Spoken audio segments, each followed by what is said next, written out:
पुस्तक गप्पांच्या 21व्या सत्रात तुमचं स्वागत. मी जितेंद्र वैद्य.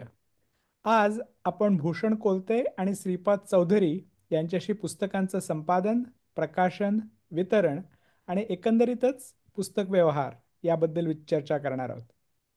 भूषण कोलते आणि श्रीपाद चौधरी पपायरस या प्रकाशन संस्थेचे संस्थापक आहेत आणि ते पुस्तकांचं दुकानही चालवतात.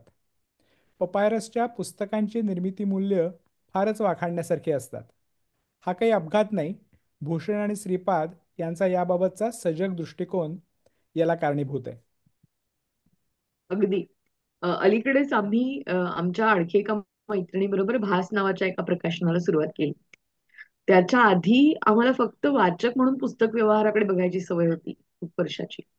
पण प्रकाशनाच्या बाजूला पाय टाकल्यापासून आधी ज्या गोष्टी दिसायच्या नाहीत त्या पण दिसायला लागल्या, प्रश्न पडायला लागले, निर्णय घेताना काय पेच पडतात ते कळायला लागले. सहसा आपण लोक डॉक्टर किंवा शिक्षक या पेशांकडे एकदम वेगळ्याच नजरेने बघतो, भारतातले लोक. त्या व्यवसायातल्या लोकांना नुसती फी नाही देत, आपण आदर देतो, मार्गदर्शकाचं स्थान देतो. त्यांच्याकडून आपल्या थोड्या वेगळ्या आणि थोड्या जास्त उदात्त अशा अपेक्षा असतात. साधारण तशाच अपेक्षा आपल्या पुस्तक ह्या गोष्टीकडून पण असतात. म्हणजे एखादी खेळणी बनवणारा उत्पादक असेल आणि पुस्तकं तयार करून विकणारा संपादक, प्रकाशक असेल, तर ह्याच्यामध्ये आपण थोडा थोडा तरतमभाव करतोच आपल्या मनात. पुस्तकं निर्माण करून विकणारा संपादक आणि प्रकाशक हा जास्त उंचीवरती असतो. त्याला कारण आहेत त्याची त्याची असं वाटण्याला काही सामाजिक, पण त्यात नको जायला. पण ह्या पार्श्वभूमीवरती आजचा पुस्तक व्यावसायिक कसा विचार करतो? त्याला ह्या अधिकच्या जबाबदारीचं किंवा ओझ्याचं भान असतं का? हम्म. हो. त्याला पण लिवायचीच असतात. तर ती ते कशी जमवतात आणि त्यात काय अडचणी येतात? अशा सगळ्या बाबतीत भूषण आणि श्रीपाद या दोघांचाही स्वतःचा असा स्वतंत्र दृष्टिकोन आहे. म्हणून त्यांच्याशी गप्पा मारायचे आम्ही ठरवलं. अगदी. या आज आपण या गप्पांचे दोन निरनिराळे भाग करणार आहेत. आम, पहिल्या भागात म्हणजे हा जो भाग आपण आता बोलतोय त्यात आम्ही पुस्तकांचं संपादन, प्रकाशन, वितरण आणि एकंदर आर्थिक व्यवहार यांच्याबद्दल बोलू. तर पुढच्या भागात पुस्तकाची एक वस्तू, एक प्रॉडक्ट म्हणून निर्मिती कशी वेगळी असते, असावी आणि ते का याच्याबद्दल बोलू. तर भूषण आणि श्रीपाद, तुमच्या दोघांचं पुस्तक गप्पामध्ये मनापासून स्वागत. हा जो थँक्यू. पहिला प्रश्न आहे तो तुम्हाला दोघांनाही. आम तुम्हाला पुस्तक धंद्यात पडावंसं का वाटलं? ऍक्च्युली खरं सांगायचं तर गेल्या 6 वर्षात सगळ्यात जास्त विचारला गेलेला प्रश्न आहे हा मला. तर खरं सांगायचं झालं तर नोकरीचा कंटाळा आलेला, पुस्तक विक्रीचा थोडाफार अनुभव होता आणि कल्याणमध्ये फार कॉम्पिटिशन नव्हती. म्हणजे एक दुकान होतं ते दुसऱ्या तिसऱ्या पिढीकडे हँडओव्हर झालेलं होतं आणि आता जी पिढी चालवते त्यांना फार उत्साह नव्हता त्यामध्ये, कारण की ते त्यांचं करिअर नव्हतं. त्यामुळे कॉम्पिटिशन नव्हती, एक व्हॅक्युम होता कल्याणमध्ये, त्याचा फायदा होईल असं वाटलं होतं. खरी कारणं एवढीच. ऍक्च्युली या पलीकडे बरीच कारणं आहेत. सुरुवातीला जेव्हा विचारायचं तेव्हा फार उत्साहाने उत्तर द्यायचं मी याचं, कारण की असे फार असे काहीतरी युटोपियन गोल्स होते डोक्यामध्ये. पण आता थोडा म्हणजे असं आता असं वाटायला लागलंय हल्ली का फार असं कौतुकाने बघितलं जातं. आम्ही पुस्तकं विकतो आहोत वगैरे, ठीक आहे, आमचे करिअर वगैरे होते ज्यामध्ये जास्त गॅरंटी होती, म्हणजे काय म्हणतात आपण फायनान्शियली स्टेबल होण्याची कम्पेअर टू म्हणजे पुस्तकांचं दुकान चालवण्यापेक्षा. पण आता असं वाटायला लागलं आहे का या गोष्टीला जेवढं आपण लवकर नॉर्मलाइज करू, म्हणजे पुस्तकं विकणं, पुस्तकं वाचणं, पुस्तकं प्रकाशन करणं हे काहीतरी आपण महत्वाचं काहीतरी करतो आहोत. या ऍटिट्यूड मध्ये जेवढं लवकर बाहेर येऊ तेवढं चांगलं असं आता वाटायला लागलं. म्हणजे फार ते असं काही वेगळं करत आहोत या भ्रमातून बाहेर यायला पाहिजे असं, म्हणजे सुरुवातीला मला वाटायचं असं, पण आता तसं वाटायला नाही पाहिजे असं वाटायला लागलं. ऍक्च्युली का का रे? मला तुला थांबवून विचारावं वाटतं की असं का? म्हणजे याच्या मागे पण तुझा काहीतरी विचार असणार. तर असं का की नॉर्मलाइज का करायला पाहिजे? कसं होतं, एक वेगळंच असं एक वलय तयार झालंय आपल्या समाजामध्ये पुस्तकांना घेऊन. आणि मग प्रॅक्टिकल विचार केला नाही जात पुस्तकांना एक वस्तू म्हणून, एक प्रोडक्ट म्हणून जर आपण पुस्तकांकडे बघायला सुरुवात केलं. मी विक्रेता आहे, मला ग्राहकांशी संवाद साधायचा, सो जर मी एक प्रोडक्ट म्हणून जर त्या पुस्तकाकडे बघायला गेलो आणि तो जो काही त्या पुस्तकाला घेऊन जो काही रोमॅन्टिसिझम जो आहे तो जर मी बाजूला ठेवला तर मला वाटतं ओव्हरऑल हा जो काही व्यवहार आहे त्याला फायदाच होईल त्याचा. हम्म. सो त्या अनुषंगाने मला असं वाटतं का थोडस ते बाजूला ठेवलं पाहिजे. म्हणजे असं काही स्पेशल करत आहोत असं म्हणजे भरी कल्याणमध्ये एकच दुकान असेल, कल्याण किंवा ठाण्यामध्ये एखाद दुसरं दुकान असेल. हम्म. महाराष्ट्रभरात माझ्या मते काहीतरी 30-35च दुकानं आहेत आता शिल्लक साहित्य विकणारी. पण ती वाढतील जर आपण हे नॉर्मलाइज केलं अधिक तर, असं वाटतं. खरं. तू खरं. असं म्हणतोयस की पुस्तकाबद्दलचं प्रेम हे बाजूला ठेवायचं आणि व्यवहार जो आहे पुस्तकांबद्दलचा, पुस्तकाचे त्याच्यातले प्रॉफिट मार्जिन्स, त्याच्यातल्या इतर गोष्टी, त्याच्याकडे रोखठोक व्यवस्थित धंदा म्हणून बघायचं, ज्यामुळे ते चांगल्या हेल्दी बेसिसवरती चालत राहील, असं काहीतरी म्हणतोयस तू, राईट? अगदीच म्हणजे पुस्तक प्रोडक्ट आहे. तर आपण जे प्रोडक्ट विकतो, ज्या प्रोडक्टचा आपण बिझनेस करत आहोत त्याबद्दल प्रेम आस्था असलीच पाहिजे त्याबद्दल. पण हे काहीतरी एकदमच युनिक करतो आहोत, महत्वाचं करत आहोत, हा जो काही ऍटिट्यूड आहे हा थोडा मार्क वाटायला लागलाय मला हल्ली. मला So, तो लक्षात. नसावा. तर मला आणखीन एक क्लॅरिफाईंग क्वेश्चन विचारायचा होता तुम्हाला दोघांनाही. तो म्हणजे तू म्हणालास की सुरुवातीला युटोपियन गोष्टी डोक्यात होत्या, तर त्या काय होत्या? आता आठवणार नाही फारशा. खूप काही प्रयोग केलेले आहेत गेल्या 5-6 वर्षामध्ये. अं, कदाचित चर्चेमध्ये, पुढच्या चर्चेमध्ये जशा आठवतील तशा मी शेअर करतो त्या. ओके. अं, ओके. तुमची दोघांची भेट कशी झाली? म्हणजे जेव्हा तुम्ही पुस्तक अ, प्रकाशन सुरू करायचं किंवा दुकान सुरू करायचं असं ठरवलं, तेव्हा तुम्ही ऑलरेडी एकत्र होतात का नंतर एकत्र आला? काय गोष्ट आहे त्याच्या पाठी? गोष्ट अशी काही नाहीये. मी भूषणला 2002-2003 पासून ओळखायचो. तो माझ्या सोसायटीमध्ये एका सरांकडे यायचा, म्हणजे त्याच्याच कॉलनीमध्ये राहणारे सर होते, त्यांच्याकडे यायचा. आम्ही एकदा माथेरानला ट्रेकही केलेला आहे सोबत, आणि अगदी येताना खूपच हेवी ऍडव्हेंचर केलेलं आहे. फारच लाईफ थ्रेटनिंग सिच्युएशन लाईफ मध्ये आम्ही हँड. होतो. आणि तेव्हापासून मी त्याला ओळखतोय. आणि मग मी इथेच नाटक करायचो. कल्याणमध्ये नाटक करायचं, तिकडे हा मूव्ही क्लब चालवायचा. मूव्ही क्लब चालवायचा तर मग मूव्ही क्लब चालवत असताना मग आम्हाला हाय हॅलो आमचं व्हायचं, अरे इथे कसं काय, मी नाटक करतोय, तो मूव्ही क्लब चालवतोय. तर मग तो कधीतरी एकदा दोनदा रिहर्सलला येऊन बसला, मग आम्ही त्याच्या मूव्ही क्लबला मूव्ही अटेंड करायला लागलो, मूव्ही बघायला लागलो. म्हणजे ते खूप म्हणजे थोडंसं फक्त त्याबद्दल बोलतो मी, अगदीच त्यात खोलात शिरत नाही. म्हणजे ते खूप वेगळ्या प्रकारचा सिनेमा होता, वेगळ्या प्रकारचं सगळं वेगळंच होतं. म्हणजे ते आम्हाला काहीच माहिती नव्हतं. म्हणजे अगदी ढ म्हणा, निरक्षर म्हणा, त्या बाबतीत आम्ही वेगळे होतो, कारण की आपण टिपिकल सिनेमे पाहिलेले होतो आणि भूषण काहीतरी वेगळं घेऊन आलेलं असं म्हटलं हे काय. तर असं ते होतं. मग मग ती हळूहळू ओळख, मग तो रेग्युलर रिहर्सल्सला यायला लागला. मग रिहर्सल्सला असायचा, मग स्पर्धा करायचो आम्ही एकांकिकांचा, तर तो हा असायचा. कधी कधी रोल करायचा भूषण एकांकिकांमध्ये आमच्या सोबत. हमाली करायचा, म्युझिक काढून द्यायचा आम्हाला बऱ्याचशा एकांकिकांना. तर मग आम्ही असं ते हळूहळू हळूहळू मैत्रीत झाला. मग 2000 मला वाटतं 11 का 12 मध्ये मला वाटतं त्यांनी पदपथ प्रदर्शन रस्त्यावरती पुस्तक विकायचं काहीतरी सुरू केलं.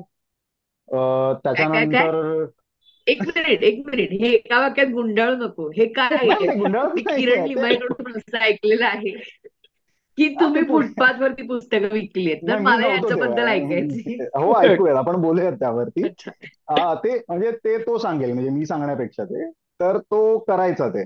आणि मग 2000 साधारणतः 14 15 साली आम्ही वेगळी नाट्यसंस्था सुरू केली. त्याच्यामध्ये सुरू करण्यामध्ये भूषण इक्वली आम्ही सगळे एकत्रच होतो. म्हणजे एका संस्थेतनं बाहेर पडून नवीन संस्था सुरू करण्यामध्ये आम्ही एकत्र होतो. मग ती सुरू झाली. मग त्याच्यामध्ये कुठेतरी आता प्रायोगिक नाट्यसंस्था हे सुरू करायला तुम्हाला पैसे हवे. ठीक आहे, तर मग ते पैसे कुठून गोळा करायचे, आपल्या खिशातनं आपण किती टाकणार. तर मग भूषणने एक कल्पना सुचवली. ही 2015-16 सालची गोष्ट, की आपण पुस्तकांचं प्रदर्शन भरवूया. फेब्रुवारीमध्ये मराठी भाषा दिवस वगैरे हे सगळं असतं. ठीक आहे, करून बघूया, त्यातले थोडेफार पैसे सुटतील, मग त्यातनं आपण नवीन नाटक उभं करू, आपले प्रयोग होतील वगैरे वगैरे. मग तिकडे मी त्याच्यासोबत इन्व्हॉल्व्ह झालो. मग तेव्हापासून मग ते प्रदर्शनं, मग तेव्हा प्रकाशकांशी बोलणं, त्यांच्याशी व्यवहार करणं, मग जाऊन ती आणणं, लावणं, परत मग सोडणं. तर हे तिथून सुरू झालं. आणि त्याच्यामधनं ह्या सगळ्या पिरियडमध्ये त्याचं कुठेतरी त्याने जॉब सोडला होता. आणि अधेमध्ये तो फ्रीलान्सिंग करायचा, सिनेमा क्युरेशनचं काम करायचा भूषण. आणि मग त्याच्यामध्ये त्याच्या बोलण्यात ते असायचं की पुस्तकांचं दुकान नाहीये कल्याणात, असं काहीतरी केलं पाहिजे, ही रेग्युलर ऍक्टिव्हिटी केली पाहिजे, हे सतत त्याच्या बोलण्यात ना असायचं. आणि मग त्या अनुषंगाने मग मी पण म्हणायचो, हा अरे करायला हवं, करायला हवं. आणि मी खूप एक्साइटेड, अरे काहीतरी नवीन गोष्ट आपण पण करूया, आपण पण करूया, लेट्स डू इट. आणि तेव्हा फारसं माझं माझं आधी सुरुवातीचं जे वाचन होतं ते फार नाटकाशी धरूनच अगदी होतं. म्हणजे एक फक्त एक एक गोष्ट पर्सनल लेवल एवढी शेअर करेन, जर भूषण भेटला नसता तर कदाचित हे सगळं झालंच नसतं. ना वर्ल्ड सिनेमा, ना वर्ल्ड लिटरेचर, ना काही. त्याच्यामुळे ती दृष्टी मिळाली, ते लोक कळाले, त्याबद्दल थोडंसं कळायला लागलं. हे अगदी म्हणजे हे मी नाही, माझ्यासोबतचे आम्ही जे नाटकवाले मित्र होतो हे तेही मान्य करतील. ह्याच्यामुळेच आम्हाला ते कळालं, म्हणजे Bhushan is responsible for all this things.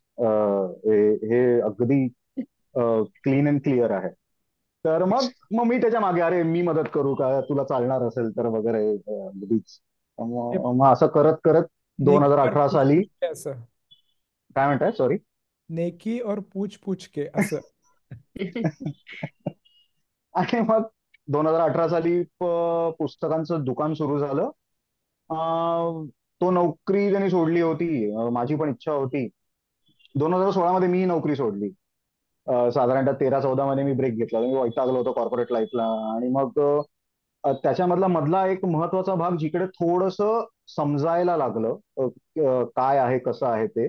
तर ते नवअनुष्टुप मॅगझिन मध्ये आम्ही, नितीन सर संपादक होते, ते कल्याणातच राहत होते, आम्ही त्यांना मदत करायचो. तो नितीन जो रेड्डी, राईट? नितीन रेंडे, हो. येस. आम्ही त्यांना मदत करायचो.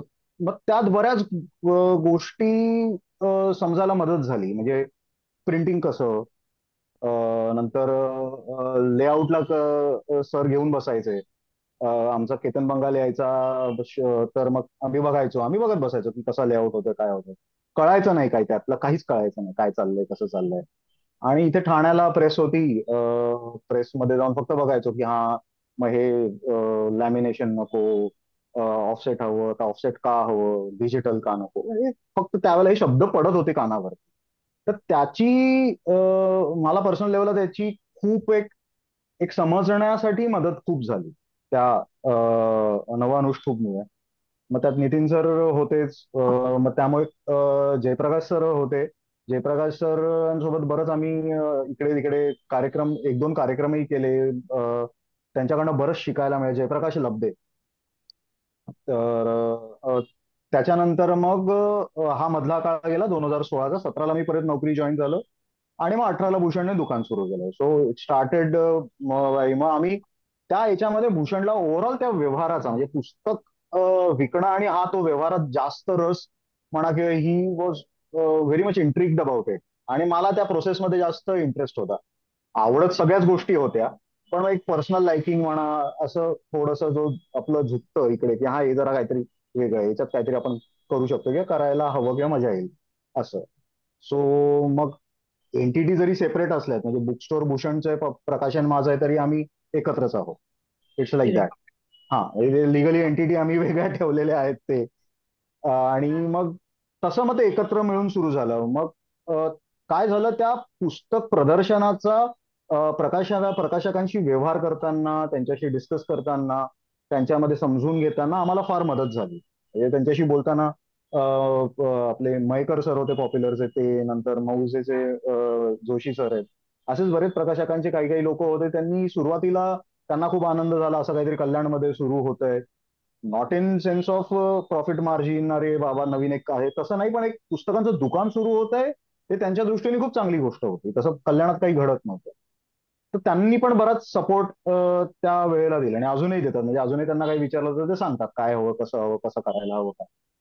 सो ह्या लोकांनी बरीच मदत केली. आणि मग हळूहळू हळूहळू पुढे जाऊन तो एक समजून उमजून मग 20 साली प्रकाशन सुरू झालं. ओके. थोडक्यात मी हे असं. थोडस मागे नेते.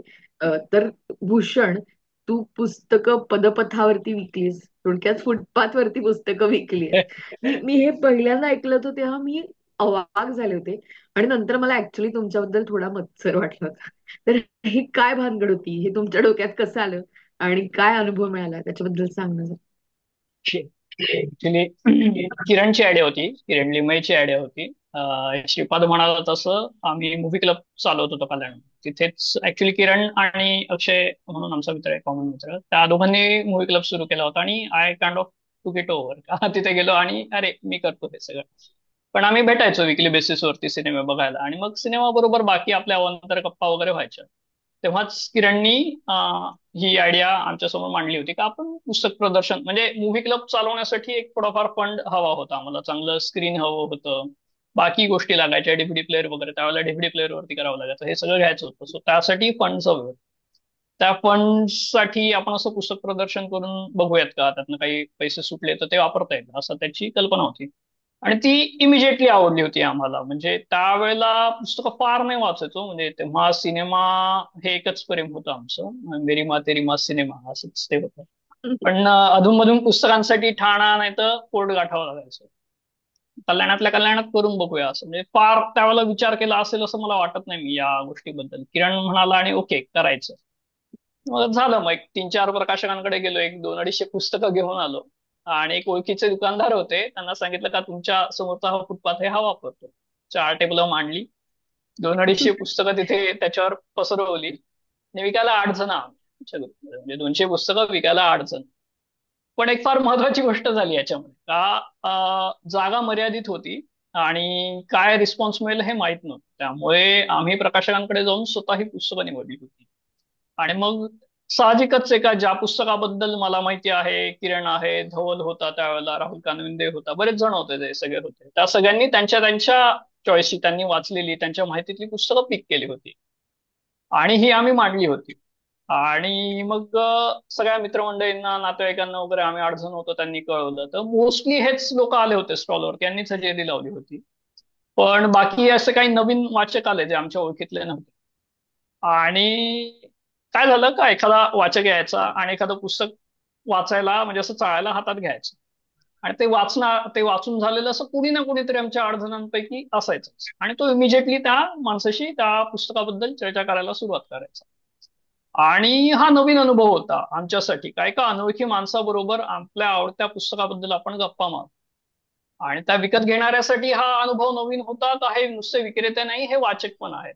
हम्म. सो आणि हा अनुभव आम्ही दोघं एन्जॉय करत होतो का, त्यांनाही कौतुक वाटत होतं का, म्हणजे तिथे जो एक काय म्हणतात व्यवहाराचा भाग होता ना, जो हायलाईट होतो का पैसे देतो आहोत आपण या पुस्तकाच्या बाबतीत, तो थोडा मागे राहिला आणि ते संभाषण सुरू झालं.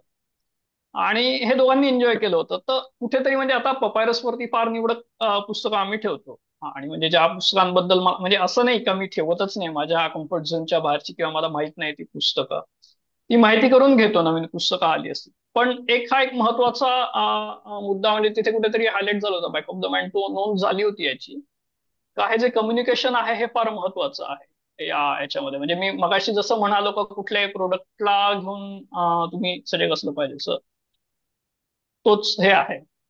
सो हे जवळजवळ एक 4-5 वर्ष मी किरण बरोबर केले हे असं प्रदर्शन. मग नंतर सगळे आपापल्या नोकरीच्या निमित्ताने पांगले त्यांच्या त्यांच्या शहरामध्ये. मी श्रीपादच्या नाटकाच्या ग्रुपला जाऊन जॉईन झालो. मग नंतर मग श्रीपाद आमच्या नाटकाच्या ग्रुप बरोबर आम्ही 3-4 वेळा हा प्रयोग करून बघितला आणि त्यातनंच कुठेतरी बॅक ऑफ द माइंड ते जे पपायरस आहे ते आकार घेत होतं बहुतेक. बरं, मी एक छोटा फॉलोअप क्वेश्चन विचारतो. येस. त्याचा जो मूळ हेतू होता की याच्यातनं थोडे पैसे, सॉरी. त्याचा जो मूळ हेतू होता की यातनं थोडे हा. पैसे सुटावेत आणि आपल्या फिल्म क्लबला मदत व्हावी, तो पूर्ण झाला का? अरे तो खूप खूप पूर्ण म्हणजे खूप चांगल्या पद्धतीने पूर्ण झाला. ऍक्च्युली तिथे मी मिसगाईड जातो असं वाटायला का सगळे मित्रमंडळी आणि नातेवाईकांनी जास्त खरेदी केली जी अपेक्षेपेक्षा जास्त होती आणि त्यापेक्षा म्हणजे त्यामध्ये अपेक्षेपेक्षा जास्त पैसे सुटले होते. आणि आम्ही विचार केला अरे 2 दिवसामध्ये एवढे पैसे सुटताय, महिनाभर विकले तर केवढे सुटतील, विच वॉज लाईक बॅड काय म्हणतात अझम्पशन टू बी. ओके. पुढे जायच्या आधी मला एक थोडा येस. मूलभूत प्रश्न विचारायचा आहे की आता तू म्हणतोस की पपायरसच्या सुरू होतानाच तो कम्युनिकेशन असलं पाहिजे आणि प्रॉडक्ट बद्दलचं कम्युनिकेशन असलं पाहिजे असा एक दृष्टिकोन आपोआप तयार होत गेला. हम्म. तर तसं तुमचं प्रकाशन सुरू होताना तुमची काय भूमिका होती? म्हणजे थोडक्यात आपल्याला असं लक्षात येतं की अमकी अमकी गोष्ट व्हायला पाहिजे आणि ती होत नाहीये असं लक्षात आलं, इतर कोणीच करत नाही असं दिसलं, तर मग आपण नाईलाजाने म्हणतो की कोणी नाही करत आहे, पण आपण करूया, पण ही गोष्ट व्हायला पाहिजे. तर असं तुमच्या बाबतीत काही होतं का? किंवा तुमचा काय दृष्टिकोन होता? तुम्हाला का प्रकाशनगृह काढावंसं वाटलं? श्रीपाद. आ, यास जसं थोडं थोडं समजायला लागलं की म्हणजे आता पुस्तकं आहेत. मी सुरुवातीला कॉम्पिटेटिव्ह एक्झाम्स द्यायचो तर माझं वाचन त्या अनुषंगानेच होतं, म्हणजे अगदी शाळेपासून, म्हणजे शाळेपासून परीक्षा जवळ आली की मला न्यूजपेपर वाचायची फार इच्छा व्हायची. म्हणजे परीक्षेचा अभ्यास करायचा नसायचा, तर त्यातनं कसं तरी बाहेर मारायचं, तर काय न्यूजपेपर वाचायचं, हे माझं साधारणतः अगदी 12वी एस वाय पर्यंत असायचं. म्हणजे त्या मुद्दामून मी कॉम्पिटेटिव्ह एक्झामच्या पुस्तकांचा अभ्यास करायचो. सो माझं आणि पुस्तकांचं हे नातं होतं. नाटकात आल्यानंतर मग नाटकाशी रिलेटेड पुस्तकं. बरं ठीक आहे, इथपर्यंत झालं. याच्यानंतर अ, जसं मग भूषण भेटला, भूषणची चर्चा व्हायची, नितीन सर भेटले, नितीन सरांची चर्चा व्हायची. मग ते त्यातले जे बारीक बारीक पेहलू आहेत, हार्ड बाउंड, सॉफ्ट बॅक, तुम्ही परफेक्ट बाइंडिंग कसं करताय, सेक्शनल सुडिंग कसं करताय, हे जसं जसं कळायला लागलं की हा, मग आता हे पुस्तकं मी विकत घेत होतो. पण मग पुस्तक आलं, मग हा पुस्तक उघडून बघायचं, त्यातला कागद कसला वापरलाय, काय केलंय, नाही हे का पिवळं पडतंय, मग ते का पिवळं पडत नव्हतं. मला अजूनही आठवतं, मी म्हणजे लिटररी सेन्स मला आठवतं, नाटकात असताना मी पहिलं पुस्तक वाचलेलं ते सिसिफस आणि बेलाक्वा. ते मला वाटतं भूषणचंच घेतलं होतं का कोणाचं घेतलं होतं मला आता आठवत माझंच नाही. होतं माझं. तू परत नाही केलंय अजून? आणि ते माझ्याकडेही नाहीये. प्रास प्रकाशनाचं मी वाचलं होतं, काफका माहिती होतं त्यामुळे मग मी ते वाचलं होतं कुतूहलाने. तर ते भारी वाटलं होतं ते पुस्तक हातात घेऊन. पण त्यावेळेला मग ते निघून गेलं नाटकाच्या सगळ्या ह्याच्यामध्ये. ते तेवढ्या पुरतं तेवढं राहिलं. मग कळायला लागलं की मग हे आताच्या पुस्तकांमध्ये जेव्हा मी बघायला लागलो, तर मग हे कुठेतरी अरे हे मिसिंग आहे. आता हार्डबाउंड कोणी काढत नाही, मग इंग्लिशमध्ये हार्डबाउंड काढतात. जेव्हा काही प्रकाशनाची जुनी पुस्तकं आम्हाला साहित्य संमेलनामध्ये मिळायला लागली, तेव्हा अरे हे एवढं सुंदर पुस्तक आत्ता काढलंय, म्हणजे 70-80 साली, 90 साली, मग आता 2017 साली, 18 साली का नाही काढत आहे.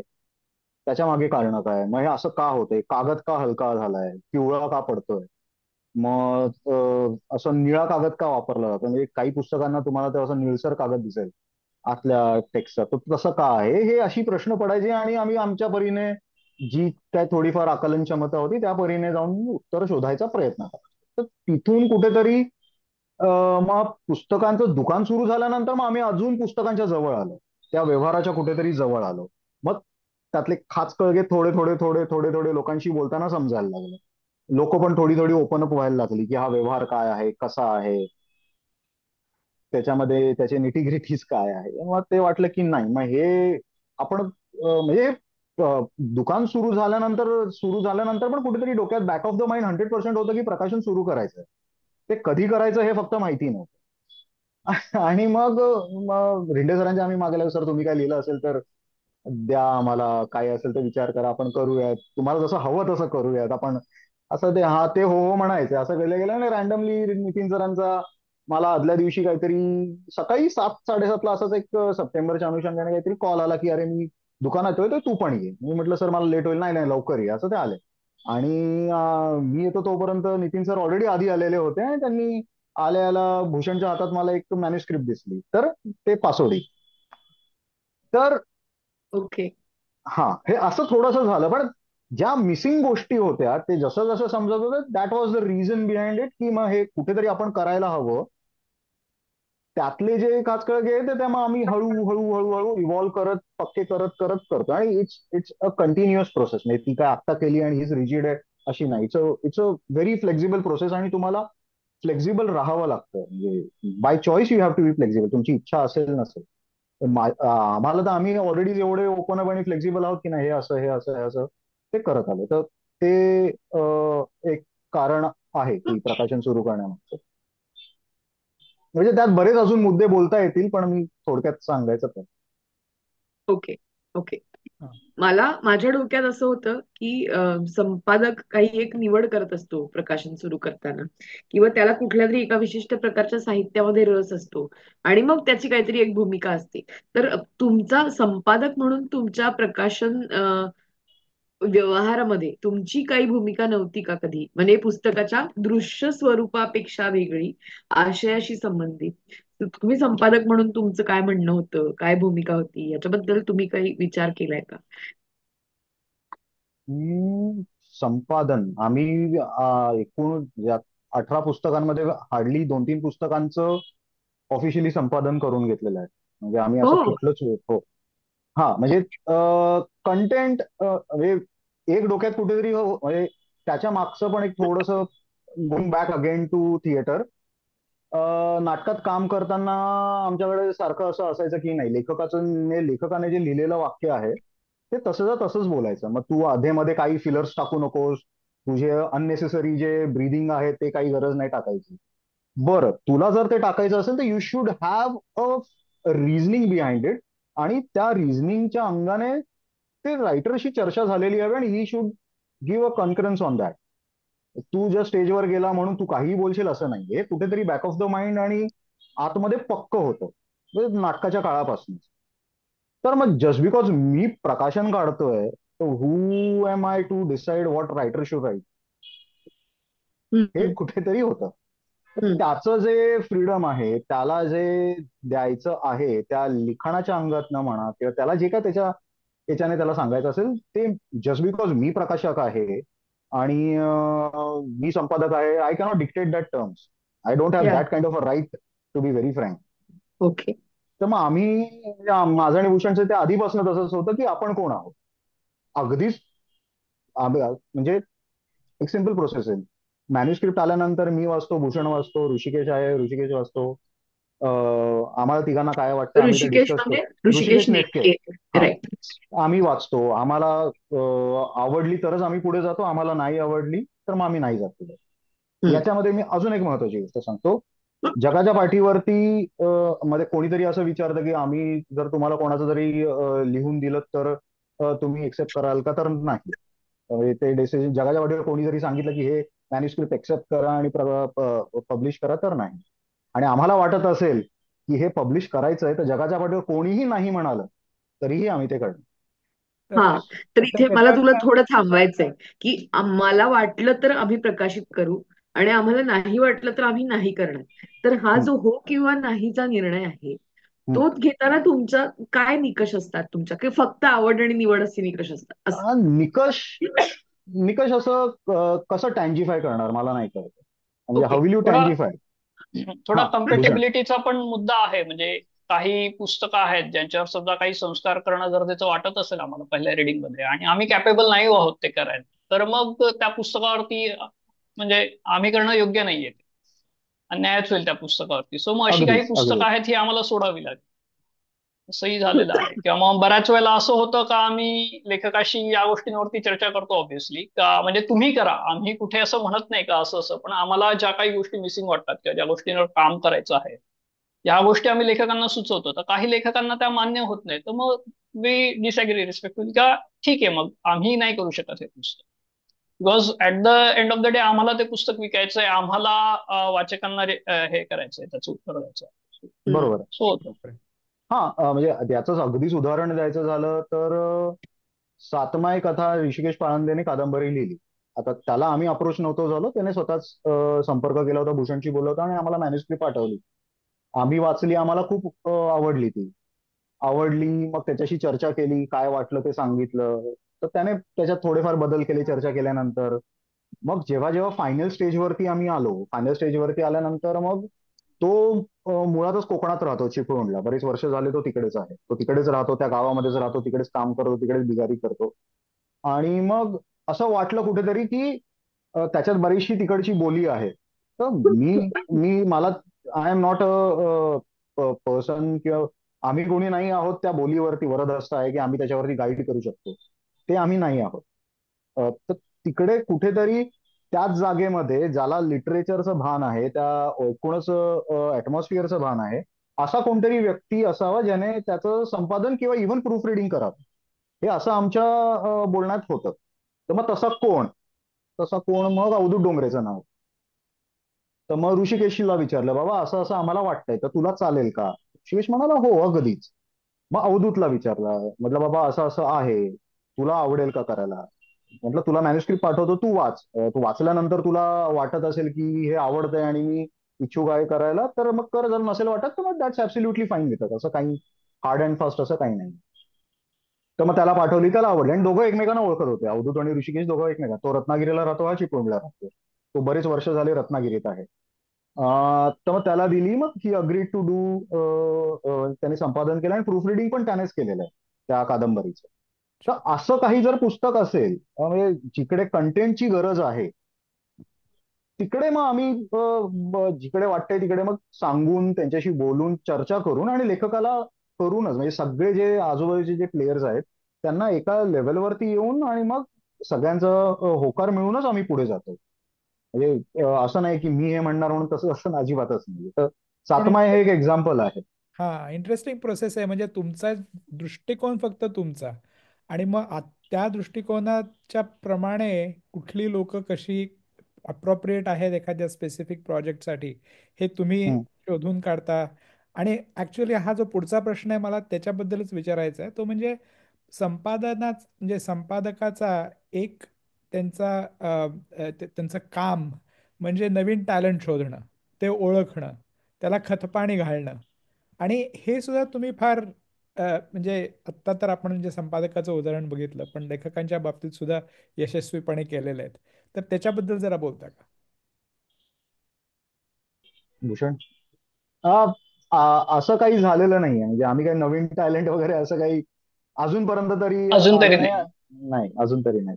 त्या प्रयत्न करतो शोधायचा, पण मग अजून म्हणजे असं मटेरियलाइज काहीच झालं नाही की बाबा नाही हे येणारच आहे किंवा हे होईलच, असं काहीच त्या लेवलपर्यंत गेलेलंच नाही.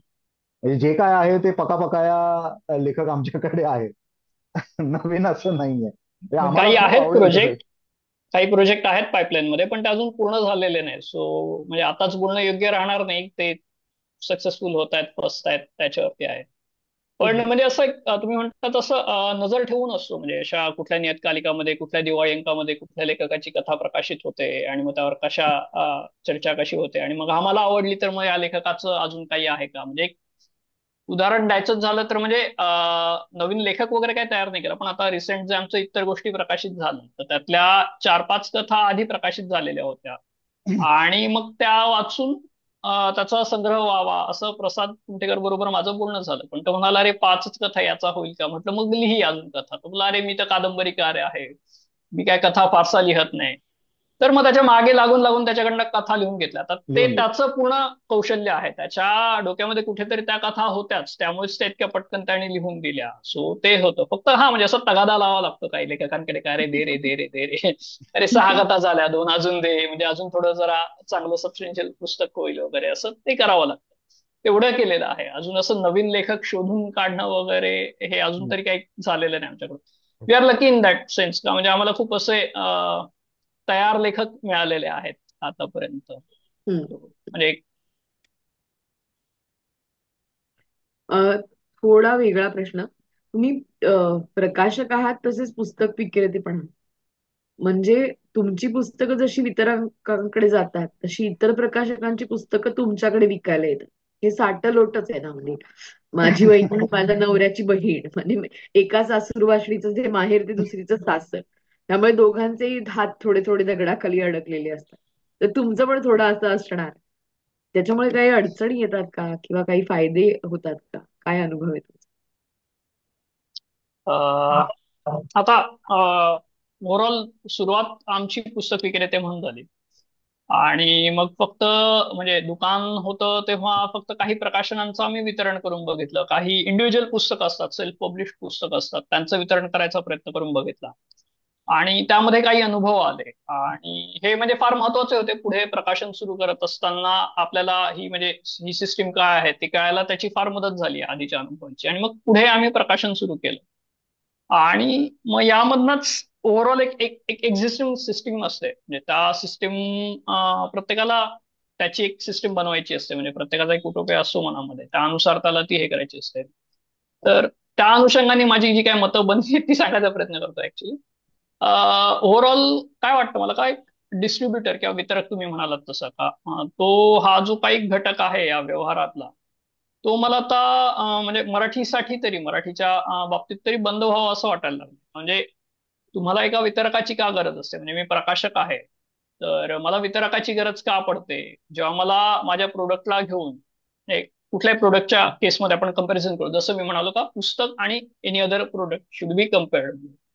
तर आता एखादं कुठलंही प्रोडक्ट, त्याला तुम्हाला डिस्ट्रीब्युटर का लागतो, तर तुम्हाला एक फार मोठा भौगोलिक एरिया कव्हर करायचा आहे, खूप साऱ्या ऑर्डर्स आहेत तुमच्याकडे, खूप कस्टमर्स आहेत, आणि तुम्हाला या सगळ्यांपर्यंत पोहोचणं इंडिव्हिज्युअली शक्य नाही. तर या केसमध्ये तुम्हाला डिस्ट्रीब्युटर वितरकाची वगैरे गरज पडते. तर मराठीमध्ये या दोन्ही गोष्टी लागू होत नाही. ते भौगोलिक दृष्ट्या फार मोठा नाहीये महाराष्ट्र, आणि आता सोशल मीडियामुळे अंतर फार कमी झालेली आहे. आता पूर्वीसारखं असं कठीण राहिलेलं नाहीये कॉन्टॅक्ट करणं वगैरे. तर मग आता हे, आम्ही सोशल मीडियाच्या पूर्वी हे एक्झिस्ट करत होते. आम्ही दुकान सुरू करायच्या आधी जी एक्झिस्टिंग सिस्टीम होती, जी आम्हाला फेस करावी लागली ऍज अ सेलर म्हणून, तर त्यामध्ये हे डिस्ट्रीब्युटर होते. आता या डिस्ट्रीब्युटरचं काम काय असायचं पूर्वी, तर मोस्टली ज्या महाराष्ट्रभर पसरलेल्या 3,000 5,000, म्हणजे नक्की आकडा अजून माहित नाही, पण कधी सांगतात का 3,000 लायब्ररीज आहेत, कधी म्हणतात 6,000 लायब्ररीज आहेत. तर या लायब्ररीज पर्यंत पुस्तकं पोहोचव. मग आता बऱ्याच वेळा काय होतं, काय डिस्ट्रीब्युटर जेव्हा प्रकाशकाला अप्रोच करतात का आम्हाला तुमची पुस्तकं द्या, आम्ही ती विकतो, तर तेव्हा ते म्हणतात का 45% पुस्तकं द्या, 50% पुस्तकं द्या. कारण की आम्ही जेव्हा समोरच्या लायब्ररीला पुस्तकं सप्लाय करतो तेव्हा आम्हाला 25% 30% सवलत द्यावी लागते. आता म्हणजे हे कसं झालं का, 45% 50% एका वितरकाला द्यायचं, ज्याचं या पूर्ण व्यवहारामध्ये, हा सॉरी, एक मिनिट, एक मिनिट. हा आपण जे बोलतोय आता ते हा थोडं उकलून सांगितलंस तर बरं होईल. कारण हे पुस्तक व्यवहारात असलेल्या व्यक्तीकरता सर्वसामान्य ज्ञान आहे. पण वाचकाला हे माहिती नाहीये. म्हणजे उदाहरणार्थ एक्झॅक्टली. मी तुला विचारते की 100 रुपयाचं पुस्तक असेल, त्याची दर्शनी किंमत जर 100 रुपये असेल, तर आणि तू प्रकाशक असशील, तर तू विक्रेत्याला ते 60च रुपयात द्यायचं किंवा 50च रुपयात द्यायचं, आणि मग त्यांनी ते त्याला हव्या असलेल्या किमतीला विकायचं. Is that right? एक्झॅक्टली. हा हा. म्हणजे असं ते सांगतात, आपण म्हणजे आता 100 हा आकडा धरूया, असं 100 रुपये जर एखाद्या पुस्तकाची किंमत आहे, तर आता प्रत्येक प्रकाशकाचा हा वेगवेगळा काय म्हणतो, एक वेगवेगळे मॉडेल असतं, आणि ते त्या मॉडेल वाईज, त्या पर्सेंटेज वाईज ते प्रोडक्ट विक्रेत्यांना ऑफर करतात. ते काही असू शकतं, 25%, 30%, 35%, 40%, तो त्या प्रकाशकाचा निर्णय. पण होतं काय का, हे डिस्ट्रीब्युटर जे वितरक जे आहेत, हे 45 आणि 50%नी पुस्तकं प्रकाशकांकडे डिमांड करायची, हे आम्ही बघत होतो एक विक्रेते असताना. तर 45 आणि 50%नी हे आम्हाला चुकीचं वाटायचं. म्हणजे असं तुम्हाला वाटत नाही का, 100 रुपयाचं पुस्तक आहे आणि 50 रुपयाला ते तुम्ही एका वितरकाला देताय, म्हणजे त्या 100चा अर्धा हिस्सा जो वितरकाला देतोय, ज्याचं त्या पुस्तकाच्या निर्मितीमध्ये असं काही कॉन्ट्रीब्युशन नाही, आणि उरलेल्या 50%मध्ये लेखक जो मेहनत घेतोय, प्रकाशक जो त्याचे पैसे गुंतवतोय, आणि परत छपाईचा खर्च, प्रिंटिंगचा खर्च, हा सगळा त्या 50 रुपयात करायचा, आणि अर्धा हिस्सा यांना द्यायचा. तो हे कुठेतरी फार असं चुकीचं वाटायला लागलं, हे फार म्हणजे असं हे वाटलं. पण मग आता व्हायचं कसं का, बऱ्याच प्रकाशकांना असं वाटायचं का, तो 3,000 5,000 लायब्ररीजचा जो आकडा आहे तो फार असा काय म्हणतात, टेम्पटिंग वाटायचं का, अरे 3,000 5,000 कॉपीज आपल्या अशाच विकल्या जात आहेत त्यांच्याकडे दिलं तर, मग ठीक आहे करूया आपण काहीतरी. मग आता मग काय करणार, 45 आणि 50%नी पुस्तकं तर द्यायची आहे, कॉस्ट कटिंग कुठे करणार. मग कॉस्ट कटिंग करायला कुठे, मग हलक्या दर्जाचा कागद वापर, बरोबर, किंवा मग मुखपृष्ठासाठी इंटरनेटवरून एखादी इमेज उचला, आणि मला ते सगळ्यात पहिला बळी या सगळ्या याच्यामध्ये प्रूफ रिडिंगचा जात असावा. आता हल्लीची पुस्तकं बघितली का, प्रूफ रिडर असा आहे का बऱ्याच पुस्तकांना, होता का कोणी, हा एक प्रश्न पडतो. तर या सगळ्यामधनं कॉस्ट कटिंग व्हायची, आणि ओव्हरऑल जे पुस्तकाचं जे काही प्रोडक्शन व्हॅल्यू आहे, ओव्हरऑल त्या पुस्तकाला घेऊन जो काही मनामध्ये रिस्पेक्ट तयार होतो, जो व्हायला पाहिजे एखादं पुस्तक एखाद्या वाचकाने हातात घेतल्यावर, तो कमी होत होता या सगळ्या गोष्टींमुळे. अगदी. आणि मिनवाईल काय व्हायचं, हा. हा सॉरी, नाही, तू तू ह्याच्याबद्दल सुरुवातीला एकदा सोशल मीडियावरती काहीतरी पोस्ट लिहिली होतीस, आणखीन त्याच्याबद्दल हे झालं, तर म्हणजे येस. त्याबद्दल बोलायलाच पाहिजे असं नाही, पण तेव्हा तुझी काय भूमिका होती? हीच भूमिका होती का? म्हणजे त्याच्याबद्दलच बोल. हा, थोडंफार म्हणजे अगदी इतक्या मोकळ्या शब्दामध्ये मला शेअर तेव्हा करायला भीती वाटत होती, कारण की आम्ही नुकतंच प्रकाशनगृह सुरू केलं होतं. आणि जसं मेघना म्हणाली तसं काय ते काइंड ऑफ अ सॅटल होतं असतं. सो विक्रेता जर मी ऍक्च्युली आम्हाला म्हणजे हे थोडंसं कसं होतं, आम्ही जेव्हा या भूमिका मांडतो किंवा जेव्हा अशा गप्पा होत असतात त्या सर्कलमध्ये, आणि तेव्हा जेव्हा आम्ही असं बोलतो, तर आमच्याकडे असं एक विसल ब्लोअर म्हणून बघितलं जातं. असं काही नाहीये. वी आर नॉट लाईक, आम्ही तसं काही प्रयत्न, आमचा तसा काही प्रयत्न नाही. पपायरसचा एक आर्थिक प्रयोग होता इनिशियली जेव्हा सुरुवात केलं, मग पुढे होरायझन बदलले, बरेच वेगवेगळे अँगल्स त्यात ऍड झाले, पण तो एक मुद्दा होता. सो तसा आमचा काही मुद्दा म्हणजे असं काही विसल ब्लोअर आहोत असं काही नव्हतं ह्याच्यामध्ये. तो अगदी एवढा ओपनली मी तो मांडला नव्हता, पण आमचं जे काही मॉडेल आहे ते मी एक्सप्लेन करायचा प्रयत्न केला होता याच्यावरती. त्याला अच्छा. मोस्टली पॉझिटिव्ह रिस्पॉन्स आला होता का, अरे म्हणजे बऱ्याच जणांनी कौतुक केलं होतं का, म्हणजे एवढं तुम्ही ट्रान्सपरंटली सगळं क्लिअर करत आहात. आणि हे आम्ही अजूनही पाळतो आहोत. म्हणजे आमची प्रत्येक पुस्तकाला घेऊन एक एक्सेल शीट बनलेली आहे, ज्याच्यामध्ये त्या पुस्तकाच्या ओव्हरऑल प्रिंटिंग म्हणजे त्याची जी काही अमाऊंट आहे त्या एकूण एक रुपयाचा हिशोब आमचा तिथे आहे. आणि हे म्हणजे आम्ही कधी लेखकाबरोबर तेही शेअर करतोच, आम्ही ज्या लेखकाचं पुस्तक आहे ते त्याबद्दल सगळे आहेच, पण आम्ही हे लोकांबरोबरही शेअर करायला तयार आहोत. पण तेवढे ओपन माइंडेड अजून ही सिस्टीम नाहीये असं वाटतं. आणि Yeah. मी हो, पण ऍक्च्युली म्हणजे तुमच्या आपण जेव्हा गप्पा मारल्या होत्या तेव्हा तू आम्हाला पण तो दाखवला होतास. आणखीन आम्हाला भास येस, की येस. त्याचा फार उपयोग झालेला आहे. सॉरी मेघ. नाही नाही, एक्झॅक्टली हेच म्हणत होते मी, की म्हणजे ओपनली अनेक गोष्टी तुम्ही दाखवल्यात, त्याचा उपयोग झाला. पण मला असं म्हणायचं होतं की म्हणजे तुझ्या डोक्यातलं गणित हे असं आहे. मला वाटतं तू असं म्हणलं होतास की 35%, 35%, 15% आणि 15%, अशा प्रकारचा हिशोब तुझ्या डोक्यात होता. तर ते गणित काय, त्याच्याबद्दल सांगता येईल का थोडं क्लू? का हे फार विस्ताराने सांगावं लागेल? Your call. श्रीपाद. अ, त्या म्हणजे सुरुवातीला जेव्हा झालं होतं तेव्हा आम्ही साधारणतः म्हणजे 100च्या मागे 2 भाग केले होते. हम्म, की म्हणजे त्याच्या आधीची थोडीशी पार्श्वभूमी असं आहे की एकूणच कुठे असं जरी म्हणजे ऐकायला येत होतं हम्म, की लेखकाला पैसे मिळत नाहीत. म्हणजे मराठीमध्ये मला सांगा, हातावर मोजणारे इतके लेखक आहेत जे फुल टाइम रायटिंग करतात. बरोबर आहे. एखादा कॉलेजमधनं एम ए करून निघाला मुलगा जो वाचतोय, सगळं करतोय, त्याला जर उद्या म्हणाला की मला फुल टाइम रायटर व्हायचं आहे, तर तो होऊ शकतो का आजच्या तारखेला? डू वी हॅव नाही दॅट होऊ काइंड ऑफ अ शकत. सिस्टम? नाही होऊ शकत. तर हे कुठेतरी आम्हाला वाटायचं आणि हे ऐकायला यायचंय की अरे बाबा, नाही, रॉयल्टी नाही मिळत. रॉयल्टी मिळत नाही, मिळते ती फारच कमी असते वगैरे, असं सगळं ऐकायला यायचं. आता ओव्हरऑल पुस्तक प्रकाशनाच्या पूर्ण या एकूणच त्या याच्यामध्ये सर्कलमध्ये सर्वात मध्ये कोण आहे? रायटर. बरोबर. आणि त्याला राईट, जर आपण महत्व नाही दिलं तर कसं चालेल? राईट. बाहेर युरोप अमेरिकेमध्ये बरेचसे लेखक आहेत जे जे प्रोजेक्ट सबमिट करायच्या आधी त्यांची रॉयल्टी दिली गेलेली असते. बरोबर. And it is clearly derived in their papers, is clearly derived in their contract. म्हणजे ते प्रॉपर तसं असतं.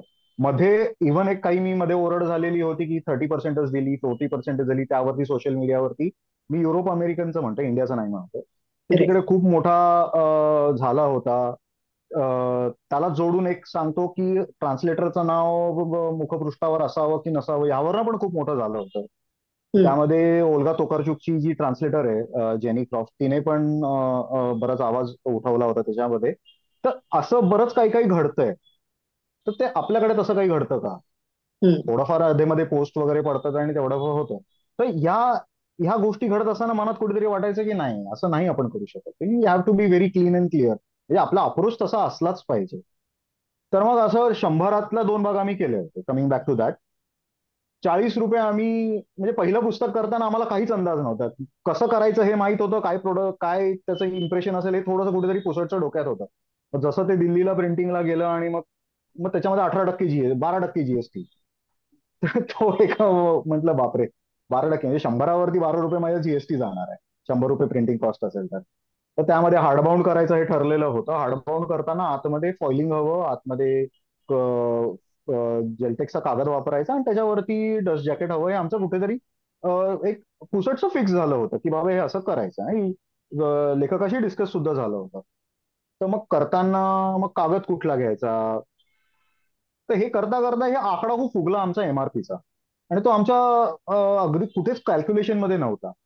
मग तेव्हा आम्ही असं डिराईव्ह केलं की बाबा 40% is our production cost and 100तला 40 हा प्रोडक्शन कॉस्ट असेल आणि 100तले 60. मग 30-30ने दोन वेगळे करायचे. 60 मधले त्यातलं 15% लेखकाचं मार्जिन, 15% प्रकाशकाचं मार्जिन आणि 30% इज फॉर सेलर. हा ओके. आमचा सुरुवातीचा भाग आहे.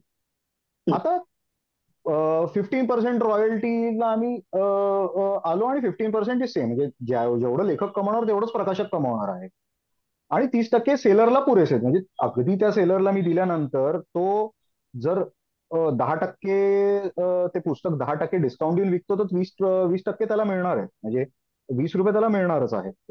ठीक आहे. Correct. आणि मग त्यांनी 15%ने विकू दे, 25%ने विकू दे, तर त्याचा पूर्णपणे होतं. आम्ही 30%ने देणार. त्याच्यामध्ये काय झालं, हे सुरुवातीचं मॉडेल होतं. त्याच्यामध्ये काय झालं की मग 30%ने असेल मग ट्रान्सपोर्ट कॉस्ट आमच्या खिशातनं जायला लागली.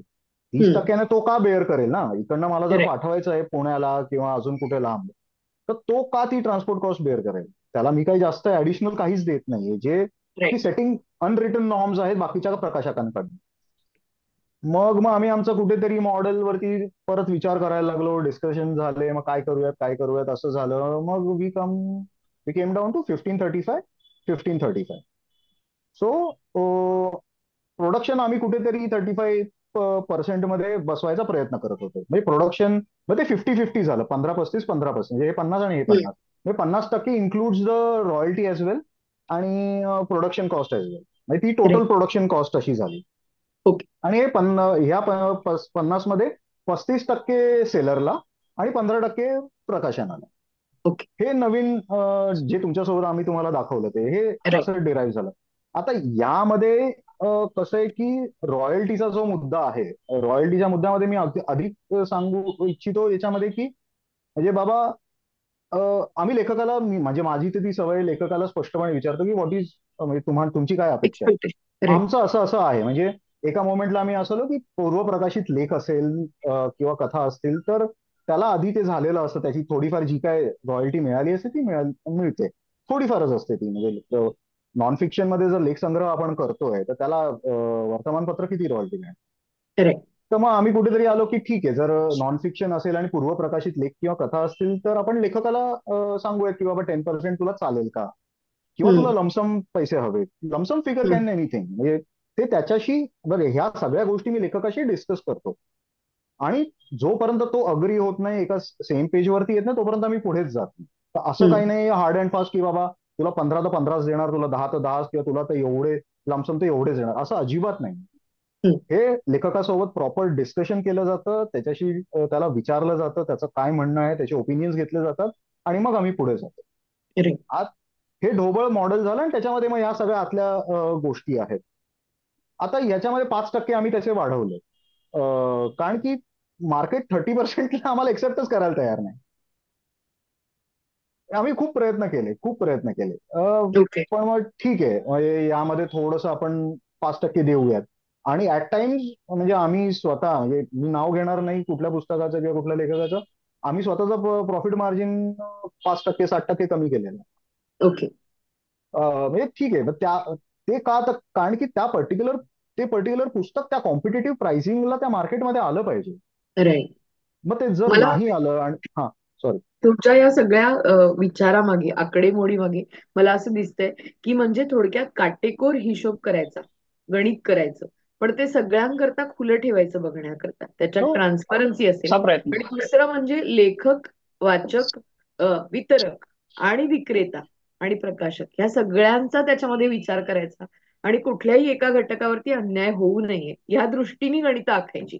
मग जरी ते दिसताना असं दिसलं की ते खूप काटेकोर होतंय, हिशोबी होतंय, गणिती होतंय, तरी त्याच्या पाठीमागे इतका सगळा विचार आहे आणि कुणावरतीच हो, अन्याय होऊ नये आणि पुस्तकाचं प्रॉडक्ट म्हणून नुकसान पण होऊ नये असा हो, सगळा विचार हो. त्याच्या पाठीमागे आणि दिसतो. म्हणजे याच्यामध्ये मी फारच हा, फारच हे त्याच्याकरता इतकं छान वाटतं हे ऐकताना. कारण कधीही प्रकाशकाशी किंवा पुस्तक विक्रेत्याशी बोलायला गेलात तर कोणी तुम्हाला सरळ स्पष्ट उत्तर देत नाही. लोक फक्त रडतात की नाही हो, धंदा होत नाही, अमकं नाही तमकं नाही. आणि प्रत्यक्ष काय चाललंय या व्यवहारात याचा कुणाला कधीही थांगपत्ता लागत नाही. विकणारे विकतात, घेणारे घेतात. त्यामुळे याचं म्हणून याचं एक मला हे गणित ऐकणं अतिशय उद्बोधक आणि इंटरेस्टिंग वाटलं. त्याच्याकरता तुमचं अभिनंदन. याचं एक उदाहरण सांगतो मी. मगाशी म्हणजे जितेन बोलले तसं की फेसबुकवरती यावरती वोकली एक पोस्ट टाकली होती, तर त्याच्या कमेंट्स मध्ये आमचे एक रेग्युलर कस्टमर आहेत जे कायम आमच्याकडनं पुस्तकं मागवत असतात. त्यांनी कमेंटमध्ये हिशोबच मांडला का तुम्ही 15% रॉयल्टी देता, मग आवृत्ती कितीची काढता. म्हटलं आम्ही म्हणालो 1000ची आवृत्ती काढतो. मग त्यांनी आकडेमोड केली तिथेच आणि ते म्हणाले का मग 1300 रुपये समजा किंमत आहे पुस्तकाची, मग त्याची 15% म्हणजे 45 रुपये झाले. 1000 कॉपी छापणार म्हणजे 45,000. मग फक्त 45,000मध्ये लेखक पुस्तक लिहितो. एक पुस्तक लिहायला तर त्याला 1.5 वर्ष लागत असेल. राईट. सो म्हटलं दिस इज लाईक हा फार सॅड सिनेरिओ आहे का. अगदी अगदी. राईट. राईट. 45,000 म्हणजे बाकी कुठल्याही फील्डमध्ये एवढ्या मेहनत केल्यानंतर एवढं तुटपुंज म्हणजे इन्कम त्यातनं येत नाही. Right. But this is reality. यामध्ये आम्ही फार काही बदल नाही करू शकत. प्रयत्न जरी केले तरी फार आम्ही किती बदल घडवणार. पण right. At least we can offer transparency. निदान बरोबर. जे काही आहे ते पारदर्शकता आम्ही करू शकतो लेखकाबरोबर. हा, बरोबर. आणि यावरती मी अजून एक गोष्ट जोडू इच्छितो की आता फॉर एक्झाम्पल आता आमचे काही लेखक आहे जे रॉयल्टीज घेत नाही आमच्याकडनं. वाव.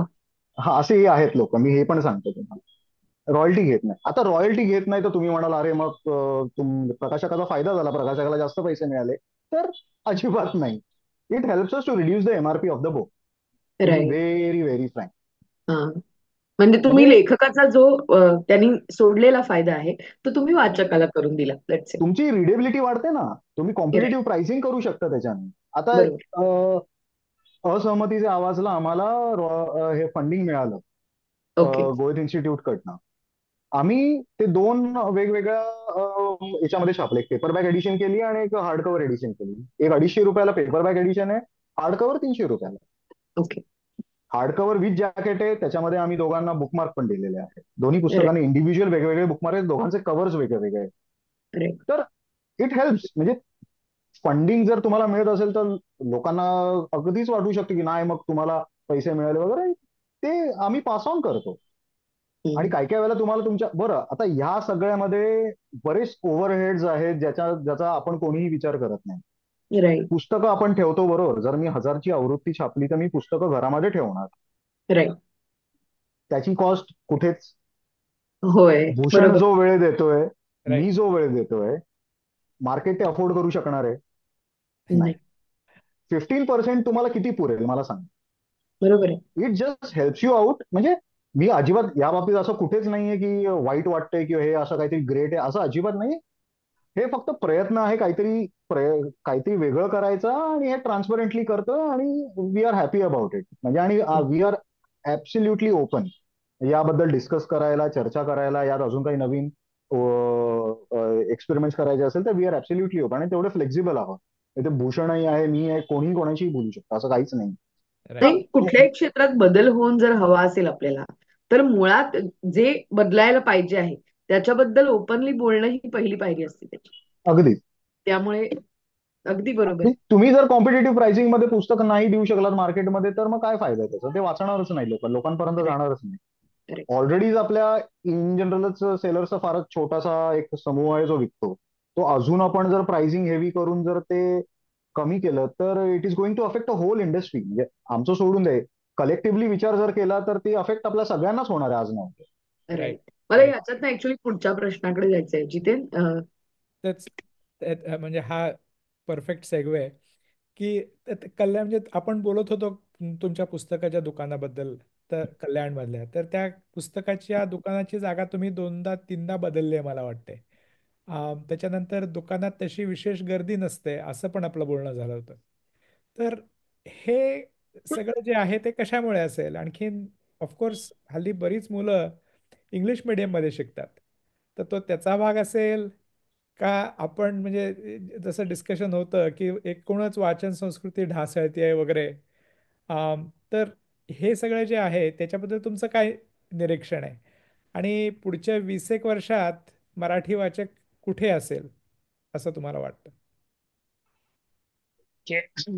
ऍक्च्युली दुकानाची जागा बदलावी लागली त्यासाठी बरीच वेगळी कारणं आहे. ऍक्च्युली सगळ्यात महत्वाचं वाढती भाडी. म्हणजे 1 वर्ष झाल्यावरती तुमचं भाडं वाढतं.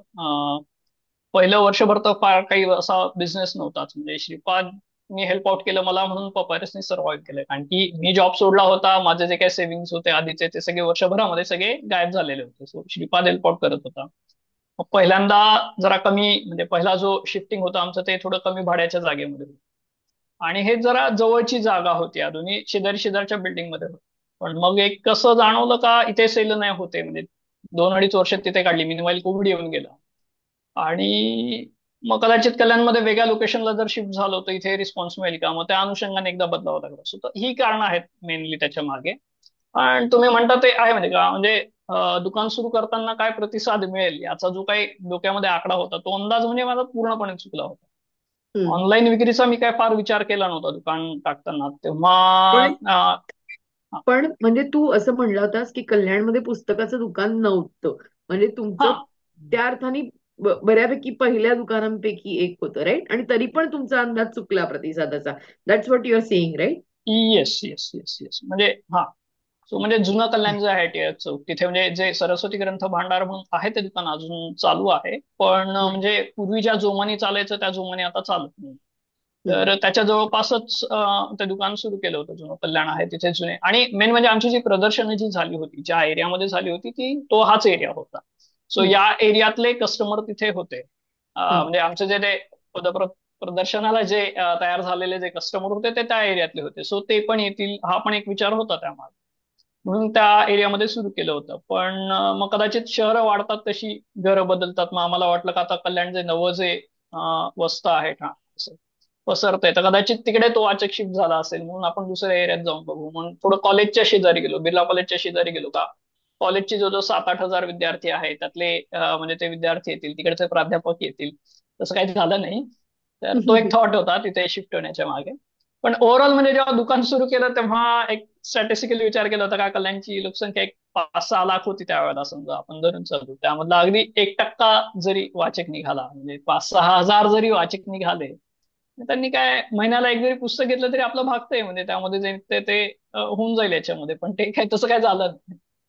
आणि मग मिनवाईल कोविडमध्ये मग दुकानच बंद झाली आणि लोकांकडे फावला वेळ होता. त्यामुळे लोकांनी, आणि दुकानं बंद होती त्यामुळे कोविडमध्ये काय झालं, म्हणजे 2 महिने बंद होतं दुकान, पूर्णपणे बंद होतं. तेव्हा मी माझ्या इंडस्ट्रीमधल्या आधीचे जे जॉब्स होते त्या सगळ्यांना कॉन्टॅक्ट केला होता का बाबा जॉब असेल तर बघ, ओपन झालं का मी सुरू करणार आहे. पण सडनली ज्या दिवशी अमेझॉन सुरू झालं, म्हणजे 2 महिने पूर्ण बंद होतं आणि अमेझॉन सुरू झालं आणि ऑर्डर्स फार यायला लागल्या अमेझॉनवरती, कारण की बाकी काय ऑप्शन नव्हता लोकांना पुस्तकं घ्यायला.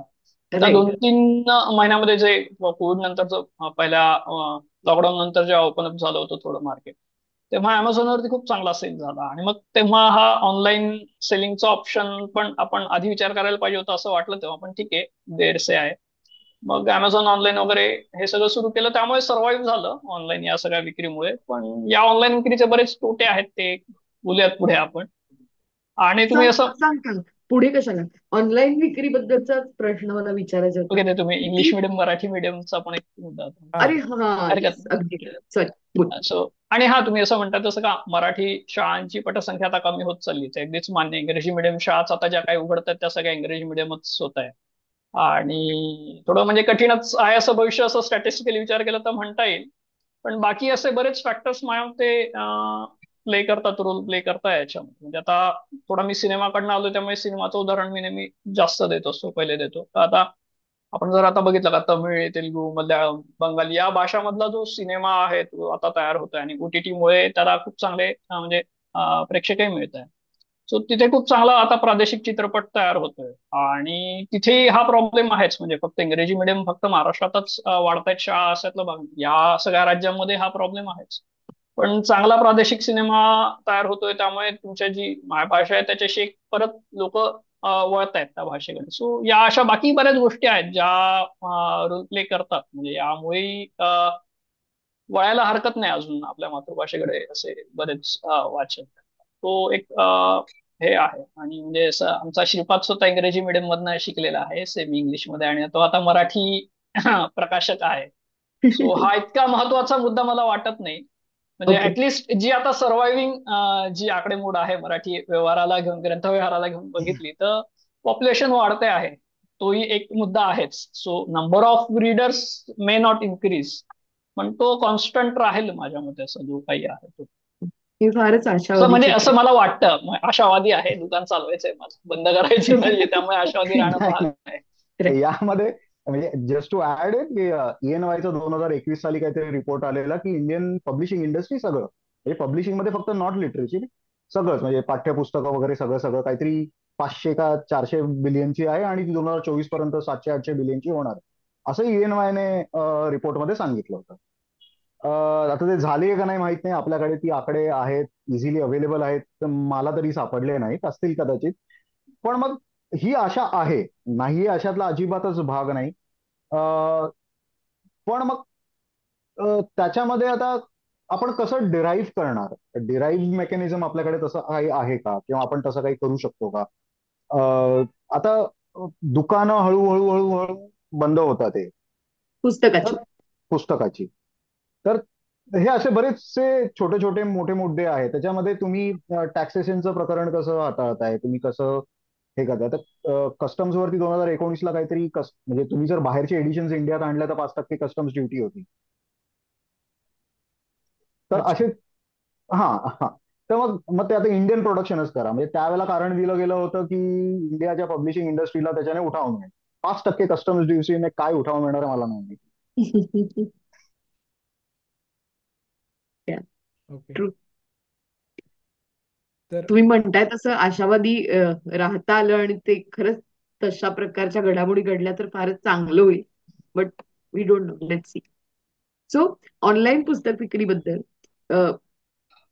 म्हणजे एक भाग अमेझॉनचा आहे आणि लॉकडाऊन मध्ये लोकांना खरंच म्हणजे पुस्तकाखेरीज इतर कुठल्या गोष्टी नव्हत्या, पण त्यामुळे पण लोक पुस्तकाकडे वळले असंही आहे. पण मी अलीकडे बघते की फेसबुक किंवा इतर व्हॉट्सअप किंवा या प्रकारच्या सोशल मीडियावरून लोक जुनी आणि नवी दोन्ही प्रकारची पुस्तकं विकत असतात. आपल्याला आपल्या मित्रपरिवारामध्ये पण अशी नावं आहेत. अभिषेक धनगरच्या वर्डन पब्लिकेशनची सुरुवात व्हायच्या आधी तो पुस्तकच विकत होता आणि जसं तू म्हणलास भूषण मगाशी, तशा प्रकारे तो पुस्तकाबद्दल समजून आणि कम्युनिकेशन करून विकणारा पुस्तक विक्रेता होता आणि आहे. निखिल वाघमारे आहे, विजय बेंद्रे आहे. विजय बेंद्रे पण पुस्तकावरती अतिशय प्रेम आहे. तर तुमची विक्री पण ऑनलाईन होते. तर ही ऑनलाईन विक्री अमेझॉनची आणि सोशल मीडियावरची ही दुकानातल्या विक्रीपेक्षा कशा प्रकारे वेगळी असते? तुमचे काय अनुभव आहेत? तर खरं तर दुकान बंद करून आता जवळजवळ वर्ष होत आले. म्हणजे आमची जी शेवटची जी जागा होती ती रिडेव्हलपमेंटला जाते आणि ऑलरेडी 3 वेळा शिफ्टिंग करून झालं होतं. सो माझा पेशन्स थोडा त्यावेळेला संपला होता. सो मी आता माझ्या जुन्या घरी सगळं जे काय होतं आमचं पुस्तकांचं ते सगळं शिफ्ट केलेलं आहे. आता घरातनं ऑनलाईन विक्रीच चालू आहे अमेझॉन आणि याची. अं, खरं सांगायचं तर गेल्या 1 वर्षात फार आळशी झालोय. ते वेळ फार वाचतो. म्हणजे दुकानामध्ये कसं व्हायचं का, सकाळी 10 वाजता जा, दुकान उघडा, रात्री 8-9 वाजेपर्यंत कस्टमर येईल त्याची वाट बघत बसायचं. आणि मग या फावल्या वेळामध्ये ना बरेच नवीन नवीन उद्योग व्हायचे त्या दुकानामध्ये. म्हणजे सुरुवातीला आपण बोललो का असे बरेच रोमॅन्टिक आयडियाज होत्या दुकान सुरू करताना, त्या एक्झिक्यूट करून बघायचो का. मग ब्लाइंड डेट विथ बुक्स केलं होतं का, म्हणजे आपण पुस्तकाच्या दृश्य स्वरूपावरनं, लेखकाच्या नावावरनं, पुस्तकाच्या नावावरनं जजमेंटल आहोत का हे चेक करायसाठी काय केलं होतं का, पुस्तकं रॅप करायची कम्प्लिटली आणि त्या पुस्तकाला घेऊन एक 4-5 कीवर्ड फक्त वरच्या कव्हरवर लिहायचे. आणि जस्ट टू वाव. इन्सेंटिव्ह म्हणून या पुस्तकावर मी तुम्हाला सवलत जास्त देतो का, म्हणजे जनरल 10 आणि 15% मी याच्यावर तुम्ही रिस्क घेताय म्हणून 30% सवलत घेतो आणि घेऊन जा हे पुस्तक वाचा, हा एक एक्सपेरिमेंट करून बघितला होता वगैरे असं. तेव्हा मग त्याला मध्येच कसा काय प्रतिसाद मिळाला? 2 का 3च विकली गेली वर्षभरामध्ये. People are not ready to take risk असं वाटलं थोडंसं. कम्फर्ट झोनच्या बाहेर जाऊन वाचणारे वाचक कमी आहे कल्याणमध्ये तरी, कारण की हे ऑनलाईन होऊ नाही शकत, हे राईट. ऑफलाईनच झालं. सो कल्याणमध्ये मुळात वाचकच कमी असा अनुभव आलाय, त्यात रिस्क घेऊन वाचणारे फारच कमी असं म्हणताय. भूषण, हा खरंच आणि हा मग एकदा इंटरेस्टिंग हा खूप इंटरेस्टिंग प्रयोग वाटला. पण मी तुमच्या कल्याणमधल्या म्हणजे एका जागी आलेलो आहे 2 वर्षापूर्वी हो. मध्ये. तर तर तिथे थोडीशी त्याला बाग होती. तुम्ही कॉफी वगैरे करायचा, तर तुम्ही जेव्हा आत्ता ब्लाइंड डेट म्हणाला तर मला वाटलं की पुस्तकाच्या दुकानात ब्लाइंड डेट्स तुम्ही हरकत नाही तसंही करायला, आमची काही हे नव्हती म्हणजे. सॉरी अं, अजून एक तुम्ही प्रयोग केला होता मला आठवतो पुस्तकाच्या दुकानामध्ये. सहसा पुस्तकाच्या दुकानामध्ये पुस्तकांची एक विशिष्ट प्रकारची मांडणी असते.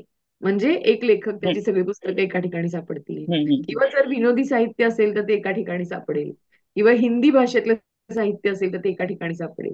पण हम्म. तुमच्या पुस्तकाच्या दुकानामध्ये मी बघितलं होतं, अजिबात ज्या दोन कॅटेगरीचा एकमेकांची ताळमेळ नाही, अशा कॅटेगरीज मुद्दाम एकमेकाच्या शेजारी लावल्यासारख्या तुम्ही पुस्तकं लावली होती. आणि ते मला खूप इंटरेस्टिंग वाटलं होतं, की तुम्हाला पु ल देशपांडेंच्या शेजारी एकदम एखादा हिंदी भाषेतला साहित्यिक दिसतो आहे, किंवा आणि त्यामुळे मला स्वतःला इतकी सरप्राईजेस मिळाली होती, की एरवी आपण ज्या पुस्तकांकडे जात नाही, बघत नाही, त्याच्याकडे आपोआप लक्ष जात होतं. त्यामुळे तो पण मुद्दामून केलेला प्रयोग होता का, काय विचार हो होता का? हो हो हो. म्हणजे हे तर केलंच होतं का, जी एक जनरल ऑब्झर्वेशन काय होतं, मी जेव्हा स्वतः वाचक होतो, जेव्हा स्वतः मी जाऊन पुस्तकं घ्यायचो का, पुस्तकाच्या दुकानामध्ये एंट्री मारल्यावरती जी आपल्याला माहितीतली आहेत बेस्ट सेलर पुस्तकं ज्यांवर चर्चा होते, हीच पुस्तकं मुख्य दर्शनी भागी ठेवलेली असतात. आणि मला थोडंसं आय डोंट नो, म्हणजे थोडंसं आधीचा जो जॉब होता माझा फिल्म क्युरेशनचा, त्यामध्ये असे आडवाटेचे सिनेमे शोधणं हा माझा जॉब होता. सो इथेही मला ती थोडीशी ती कोड काही सुटली नव्हती ती. सो ज्या पुस्तकांवर चर्चा होत नाही अशी पुस्तकं शोधायला मग मला फार एफर्ट घ्यावे लागायचे आता दुकानामध्ये. माझ्या दुकानामध्ये मग, आणि मग सुरुवातीला तसं काही झालं नाही, हा म्हणजे नंतर आलेला डोक्यात आलेला हा किडा होता का, मग सुरुवातीला जनरल मांडणी केली होती मी कॅटेगरी वाईज, लेखक वाईज वगैरे. आणि मग लक्षात आलं का, अरे हे महत्वाचं पुस्तक आहे, वर्षभर आपल्या शेल्फवर पडू नये, एकही कॉपी विकलेली नाही, मग आता काय करायचं. मग सगळा रॅन्डमनेस आणायला सुरुवात केली. दर्शनी जी महत्वाची पुस्तकं ती कोपऱ्यामध्ये टाकून द्यायची, आणि जी पुस्तकं फार चर्चेतच नाही किंवा म्हणजे अशी आडवाटेची म्हणता येईल, ही मुख्य दर्शनी भागी ठेवून द्यायची. किंवा मग तुम्ही जसं म्हणाली तसे किंवा विनोदी साहित्य आहे, मग आता विनोदी साहित्याचा जो वाचक आहे तो आल्यावरती बघणार का, म्हणजे ठराविक काही काही जॉनर असे आहेत का, तो त्याचा जो वाचक आहे तो तेच जॉनर प्रिफर करतो, तो फारसे बाकी प्रयोग करत नाही. तर मग तिथे मिक्सअप करायचं, तिथे काहीतरी भलतंच एखादं दुसरंच पुस्तक घुसून द्यायचं त्या जॉनरमध्ये, त्या शेल्फमध्ये, का निदान त्या निमित्ताने ते पुस्तक त्याच्या हातात जाईल, कदाचित वळेली पुस्तकाकडे त्या, असा हा एक प्रयोग होता. सो वा. हा म्हणजे आता हे हे सगळे दुकानामध्ये करता येणारे प्रयोग आहे, हे ऑनलाईन विक्रीमध्ये फार शक्य नाही ना, म्हणजे हे मी ऑनलाईन नाही करू शकत. तिथे स्क्रॉल करता येतं, इथे दुकानामध्ये कसं चाळावंच लागतं तुम्हाला हवं ते पुस्तक शोधायसाठी, हे सगळं होत नाही. आणि अजून एक महत्वाचा मुद्दा असा होतो का, दुकानामध्ये जेव्हा तुम्ही जाता पुस्तकाच्या दुकानामध्ये, तेव्हा तुमचा ग्राहकाशी संवाद होतो. म्हणजे जसं आमच्या फुटपाथवरती पुस्तकं विकली होती तेव्हा जे कम्युनिकेशन झालं होतं, ते कम्युनिकेशन होतं दुकानामध्ये. हम्म. ऑनलाईन हे कम्युनिकेशन फार मर्यादित स्वरूपाचं होतं. तुम्ही टाईप करणार किती किंवा कॉल करून बोलायला एवढा काय वेळ नसतो, तेवढं एक ते एक नातं तयार होत नाही फेस टू फेस. आपण बऱ्याच गोष्टी जज करत असतो. सो हे सगळं ऑनलाईन शक्य नाही. आता तुम्ही जी उदाहरणं दिली का, अभिषेक झाला, विजय झाला, प्रदीप, निखिल, वाल्मिक आहे औरंगाबादचा, राईट, राईट. हे सगळे पहिले वाचक होते. हे बरोबर. स्वतः पहिले वाचक होते आणि हे नंतर विक्रेते झालेले आहेत. राईट. बरोबर. सो त्यामुळे या गोष्टी करत आहेत. या व्यतिरिक्तही बाकी असतील, आता सोशल मीडियाच्या एक्झॅक्टली. अल्गोरिदममुळे आपण त्यांच्यापर्यंत पोहोचू शकत नाही, पण यापेक्षा बरोबर. चांगले म्हणजे अजून बरेच विक्रेते असतील, माझा परिचय नाही. पण आता एक जनरल ऑनलाईन विक्रीचं एक मॉडेल जे काय तयार झालेलं आहे, ते बघितल्यानंतर म्हणजे आता अभिषेकने सक्सेसफुल करून दाखवलं, विजयनी सुरुवात केली होती याद्या टाकणं वगैरे असं, होय.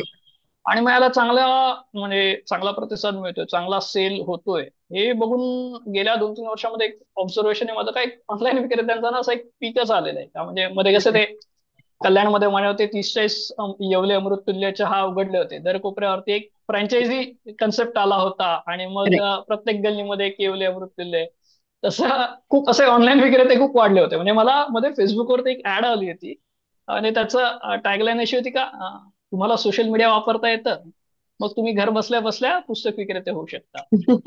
आणि म्हणजे लिटरली असं होतं, आणि मग तुम्ही आमची कार्यशाळा जॉईन करा, इतके इतके पैसे भरा, आणि मग तुम्ही अगदी तुमच्या इन्कम मध्ये असं तुमचं ऑनलाईन विक्रीचं हे करू शकता. सो पुस्तकांशी तुमचं काही घेणं देणं नसलं तरी चालतंय. You have to just like, म्हणजे तुम्हाला जे काय सोशल मीडियाचे चक्के पंजे आहेत ते तुम्हाला शिकवणार आणि तुम्ही विका. आता म्हणजे यामुळे काय झालं, ऑनलाईन विक्रेते खूप एक ठीक आहे, म्हणजे आता they are also looking for income some sort of, का म्हणजे आता सध्या ओव्हरऑल तो आता परत वेगळा विषय होऊन जाईल का पुरेसे जॉब नाही राईट. वगैरे, पण ते बघतात, त्यामध्ये त्यांचं काही चुकीचं नाही.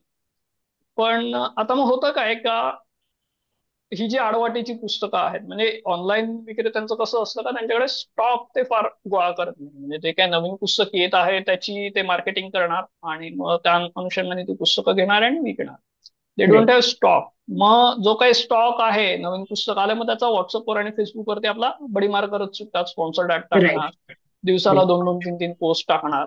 आणि मोस्टली ही प्रॉफिट ओरिएंटेड विक्री असते, म्हणजे ज्या पुस्तकांवरती जास्त मार्जिन मिळतं आहे ओके त्यावर जास्त नफा होणार आहे, कारण की ultimately they are there for the sake of earning money. Profit so हे राईट प्रॉफिट ओरिएंटेड म्हणजे हे सगळं तशी विक्री ही होऊन जाते. त्यामुळे मग होतं काय असं एक तुम्ही टाळता, म्हणजे आता एखादा नवीन सिनेमा आला का सगळे त्या सिनेमावर परीक्षण टाकत सुटता, मग आपल्याला असं वाटायला लागतं अरे आपण नाही बघितला असा. तो फिअर ऑफ मिसिंग आउट तो जो प्रकार असतो हाच पुस्तकांच्या केसमध्ये व्हायला लागतो का, म्हणजे अरे या राईट पुस्तकाबद्दल एवढे का हे टाकतायत का, अरे 3 दिवसामध्ये आवृत्ती विकली, प्रकाशन पूर्वच आवृत्ती विकली गेली, मग आपण काही मिस आउट तर नाही करत आहे ना वगैरे. म्हणजे आता हल्लीच तुम्ही ह्या गोष्टी ऐकता का, या होय सर्टन पुस्तकांनी म्हणजे प्रकाशनपूर्व 2 आवृत्त्या विकून रेकॉर्ड केला वगैरे वगैरे असं, किंवा होय 50,000 कॉपीज विकल्या. तर हे मोस्टली या ऑनलाईन मार्केटिंग मुळे यशस्वी झालेली पुस्तकं असं माझं मत होत चाललंय हळूहळू. हम्म. आणि मग यामुळे होतंय काय का प्रत्येक वाचकाचा शेवटी एक बजेट आहे, म्हणजे एक वेळ आहे त्याच्याकडे अवेलेबल, हाताशी असणारा वेळ आहे, बजेट बरोबर आहे. आणि मग हा जो फिअर ऑफ मिसिंग आउटच्या याच्यामुळे काय होतं का, जो जनरली मला हे पुस्तक वाचायचंच नव्हतं पण हे सगळे वाचताय म्हणून मी वाचतोय, म्हणजे मी वाचायला जातोय त्याच्याकडे, आणि मला जे मूळ जे वाचायचंय ते बाजूलाच राहून जातं. बरोबर आहे सो म्हणजे काय होतंय का थोडस मॅनिप्युलेशन व्हायला लागलंय ऑनलाईन सेलिंगमुळे, बरोबर वाचकांच्या ज्या चॉईसेस ज्या आहेत त्या मॅनिप्युलेट व्हायला लागल्या, असं माझं आता हल्ली मत होत चाललेलं आहे. राईट पण आणि शेवटी म्हणजे अल्गोरिदम प्लेज इट्स पार्ट, म्हणजे तुम्ही एकदा त्याच्यावर क्लिक केलं का फेसबुक, अमेझॉन या सगळ्या गोष्टी, म्हणजे अमेझॉन सेलिंग, ऑनलाईन सेलिंगच जर म्हणायचं तर अमेझॉन काय करणार आहे, तुम्ही समजा एका कॅटेगरीचे वाचक असा, तुम्ही कादंबरी सेक्शन मध्ये गेला तर कादंबरीमध्ये तुम्हाला पहिली पुस्तकं कुठली दिसणार आहे, जी जास्त सेल झालेली तीच दिसणार आहे.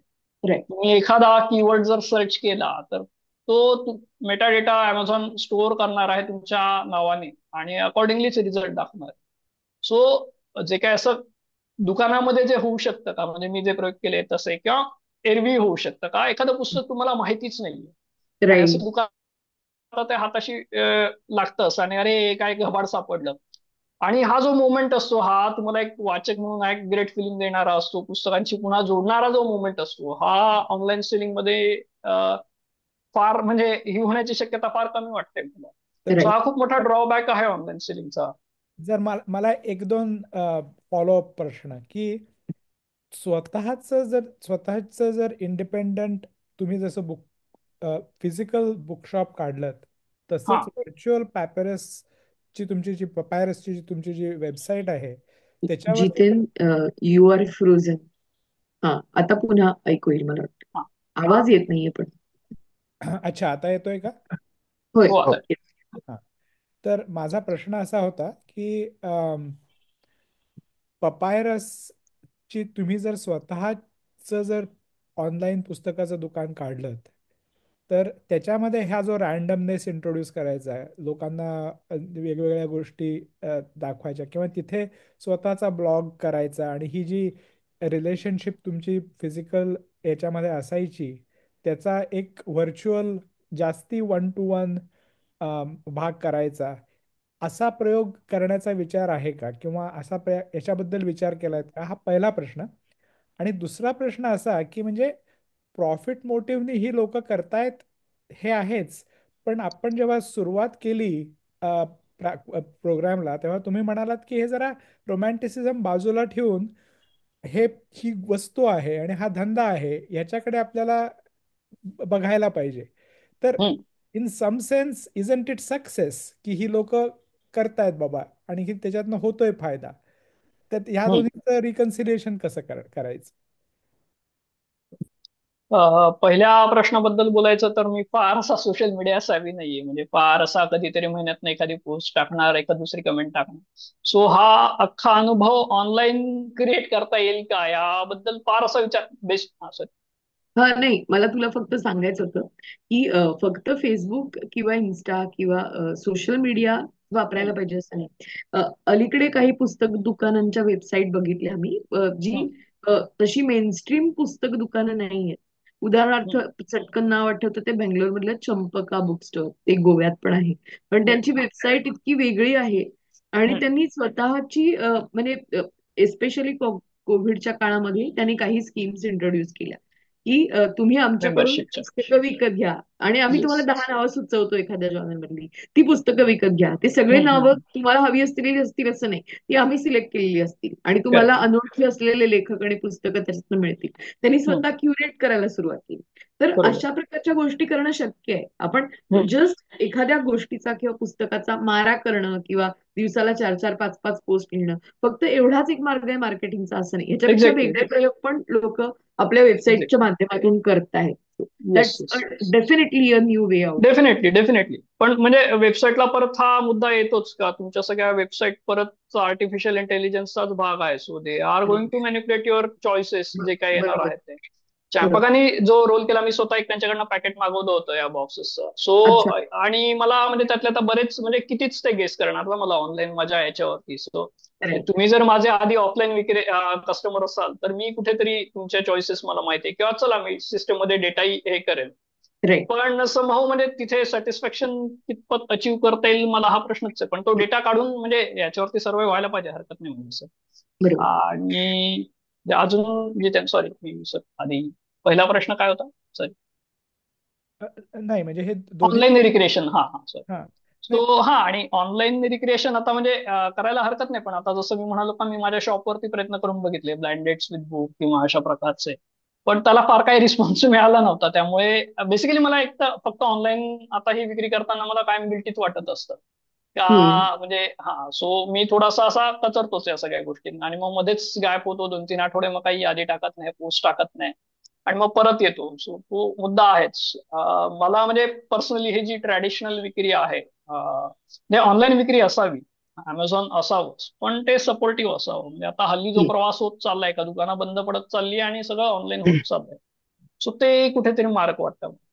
बरोबर. हे थोडंसं कसं होतं म्हणजे आता एखादं बेस्ट सेलर आलं म्हणजे आता एखादं असतं पुस्तक आलं आणि सगळे ते शेअर करत सुटले आहे आणि त्याच वेळेला एखादं त्या मानाने कमी वाचक मिळतील पण मिळतील,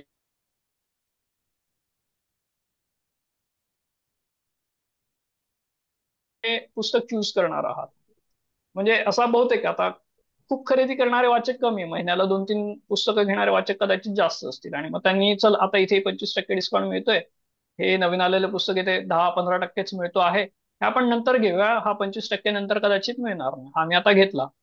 आणि मग मिनवाईल 1-2 महिन्यांनी तो जो प्रकाशक असेल जे 10 आणि 15% मिळणार, आपण उदाहरण म्हणून पपायरस घेऊया ज्याच्यावर 10 आणि 15% डिस्काउंट मिळतोय, तो म्हणेल का ठीक आहे हे पुढच्या महिन्यामध्ये घेऊ. पण आता पुढच्या महिन्यामध्ये कसं होतं पपायरस पुन्हा त्या पुस्तकाची फार पोस्ट टाकणार नाही कदाचित, त्यांना त्या Right. पुस्तकावर काम करायचं आहे. मग हे पुस्तक म्हणजे असं फेकलं जातं. म्हणजे हे थोडंसं बॉलिवूड सारखं झालंय का पूर्वी व्हायचंय गोल्डन जुबली, सिल्वर जुबली आणि चालायचंय प्रयोग. आता कसा फर्स्ट डे म्हणजे फर्स्ट विकेंडचा खेळ पहिले आहे 3 सगळा. दिवस. शुक्रवार, शनिवार, रविवार यामध्ये कमवायचे ते कमवा.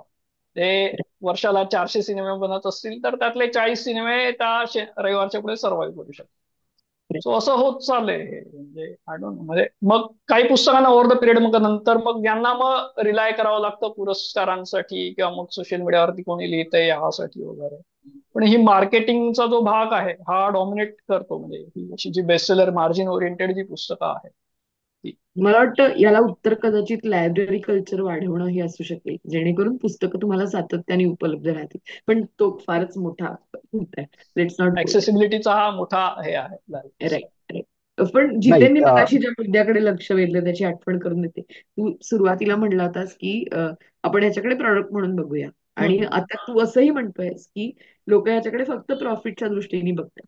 तर म्हणजे ह्या हा म्हणजे दोघांमध्ये तू कसा अंदाज जोडशील? हे खरंच यश आहे का अपयश आहे तुझ्या दृष्टीने? म्हणजे आता जितेंद्र दुसरा प्रश्न विचारलाच होता का इन अ वे ते सक्सेसफुल करता आहेत. आता आता येवले अमृत तुल्यांचं काय झालंय, 40 जे उघडले होते माझ्या कल्याणमध्ये ते आता बंद झालेले आहेत. अल्टिमेटली काय होणार आहे का कस्टमर सॅटिस्फॅक्शन इज इम्पॉर्टंट का 1-2 म्हणजे आता हे गेल्या 1-2 वर्षामध्ये मला दिसतं आहे. पण कुठेतरी वाचकांना हे कधीतरी रिअलाइज होईलच ना का आपला चॉईस जो आहे हा मॅनिप्युलेट होतोय, कंडिशन्ड होतो आहे, मला हे वाचायचंच नव्हतं पण मी हे घेतलं आहे. सो मला म्हणजे मी आशावादी आहे कारण की मला ते चुकीचं वाटतं. मला असं वाटतं का पारंपरिक पुस्तकांच्या दुकान ते शक्य नाहीये पण म्हणजे असावं कुठेतरी तो चॉईस असावा, तर तो कदाचित मला असं वाटतं का वाचकांना हे जाणवेल हे सगळं आणि मग थोडं प्रमाण कमी होईल. म्हणजे राईट. दरवेळेला तुम्हाला दुकानामध्ये जाणं शक्य नाहीये, तुमच्याकडे वेळ नाहीये, तर तुम्ही मागवा. It should be supportive. It shouldn't be like तुमची सगळी खरेदी ऑनलाईनच होते. हे फार मला धोकादायक वाटतं. बरोबर आहे, बरोबर. अ, खूप तू असंही म्हणलं होतास आपण गप्पा मारल्या तेव्हा की तुम्ही सोशल मीडियावरती किंवा ऑनलाईन पुस्तक विक्री करत असताना तुम्ही तुमच्या नेटवर्कच्या बाहेर नाही जाऊ शकत. तुमचा ओळखीचा एक वाचक वर्ग असतो किंवा तुमचे परिचित असतात, तुमचा मित्र परिवार असतो. याच्या पलीकडे तुम्हाला जाता येत नाही विक्री करताना, ऑनलाईन विक्री करताना विशेषतः. तर तुम्ही तुमच्या परिवाराच्या बाहेर पुस्तक विक्री करता कसे गेलात? त्याच्यातून तुम्हाला काही इंटरेस्टिंग अनुभव आले का? त्याच्याविषयी काही किस्से किंवा सांगण्याजोग्या काही गोष्टी आहेत? फारसे नाही, म्हणजे आता परत त्याला आपण ऑनलाईन किंवा सोशल मीडियाचाच दुष्परिणाम म्हणू शकतो का? अल्गोरिदम आहे शेवटी. आणि कसं फेसबुक म्हणूया, म्हणजे फेसबुक किंवा व्हॉट्सअप आय डोंट नो, मला थोडंसं ते व्हॉट्सअपवरती मेसेज पाठवणं फार असं कुणाची तरी प्रायव्हसी डिस्टर्ब करतो आहोत असं हे वाटतं. त्यामुळे व्हॉट्सअपवरती मी फारसे फॉरवर्ड करत नाही. पण आता फेसबुक शेवटी पैसे कमवण्यासाठीच सुरू केलेलं आहे. So they demand. फेसबुकला कसं होतं, तुम्ही फेसबुकवरती एखादं प्रोडक्ट विकताय हे कळतं. सिम्पल कीवर्ड सर्च इंजिन ऑप्टिमायझर्स आहेत ते फेसबुकला कळतं.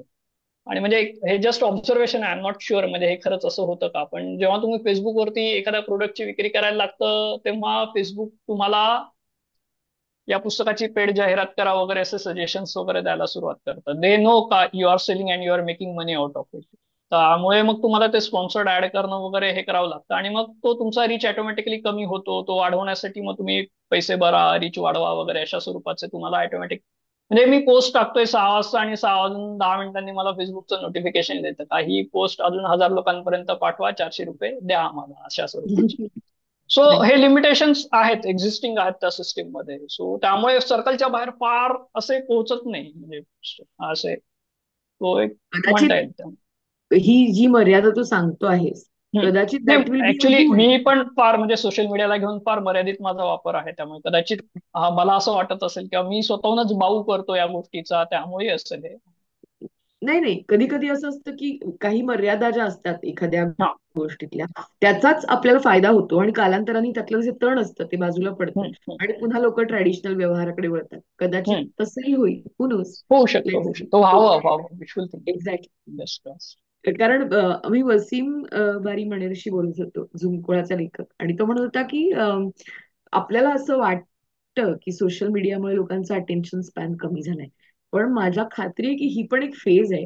लोकांना अगदी. दीर्घ वाचायला अग्री. आवडतं आणि हळूहळू लोक त्याच्याकडे डेफिनेटली वळतील. We definitely, just need to be patient about definitely, it. Definitely. It's just a phase, म्हणजे तो जाईल. असे कितीतरी फेज आले आणि गेले, तर राईट. हा एक फेज म्हणजे आहे असं मला वाटतं. आणि यात फक्त त्या मी एक पुस्तकात सिम्पल सॉरी. सॉरी नाही सॉरी नाही, नाही, बोल ना. प्लीज. नाही, श्रीपाद. जितेन काहीतरी बोलत होते. नाही, याच अनुषंगाने मी फक्त एकच गोष्ट बोलेन, म्हणजे not in context of social media, पण याच्यामध्ये कोविडमध्ये कमिंग बॅक टू ते वाचक कमी होतात का, रीडरशिप कमी होते का, त्यात की त्याच्यातनं ऑनलाईन सेलिंग वाढलं होतं त्या पर्टिक्युलर काळापुरतं.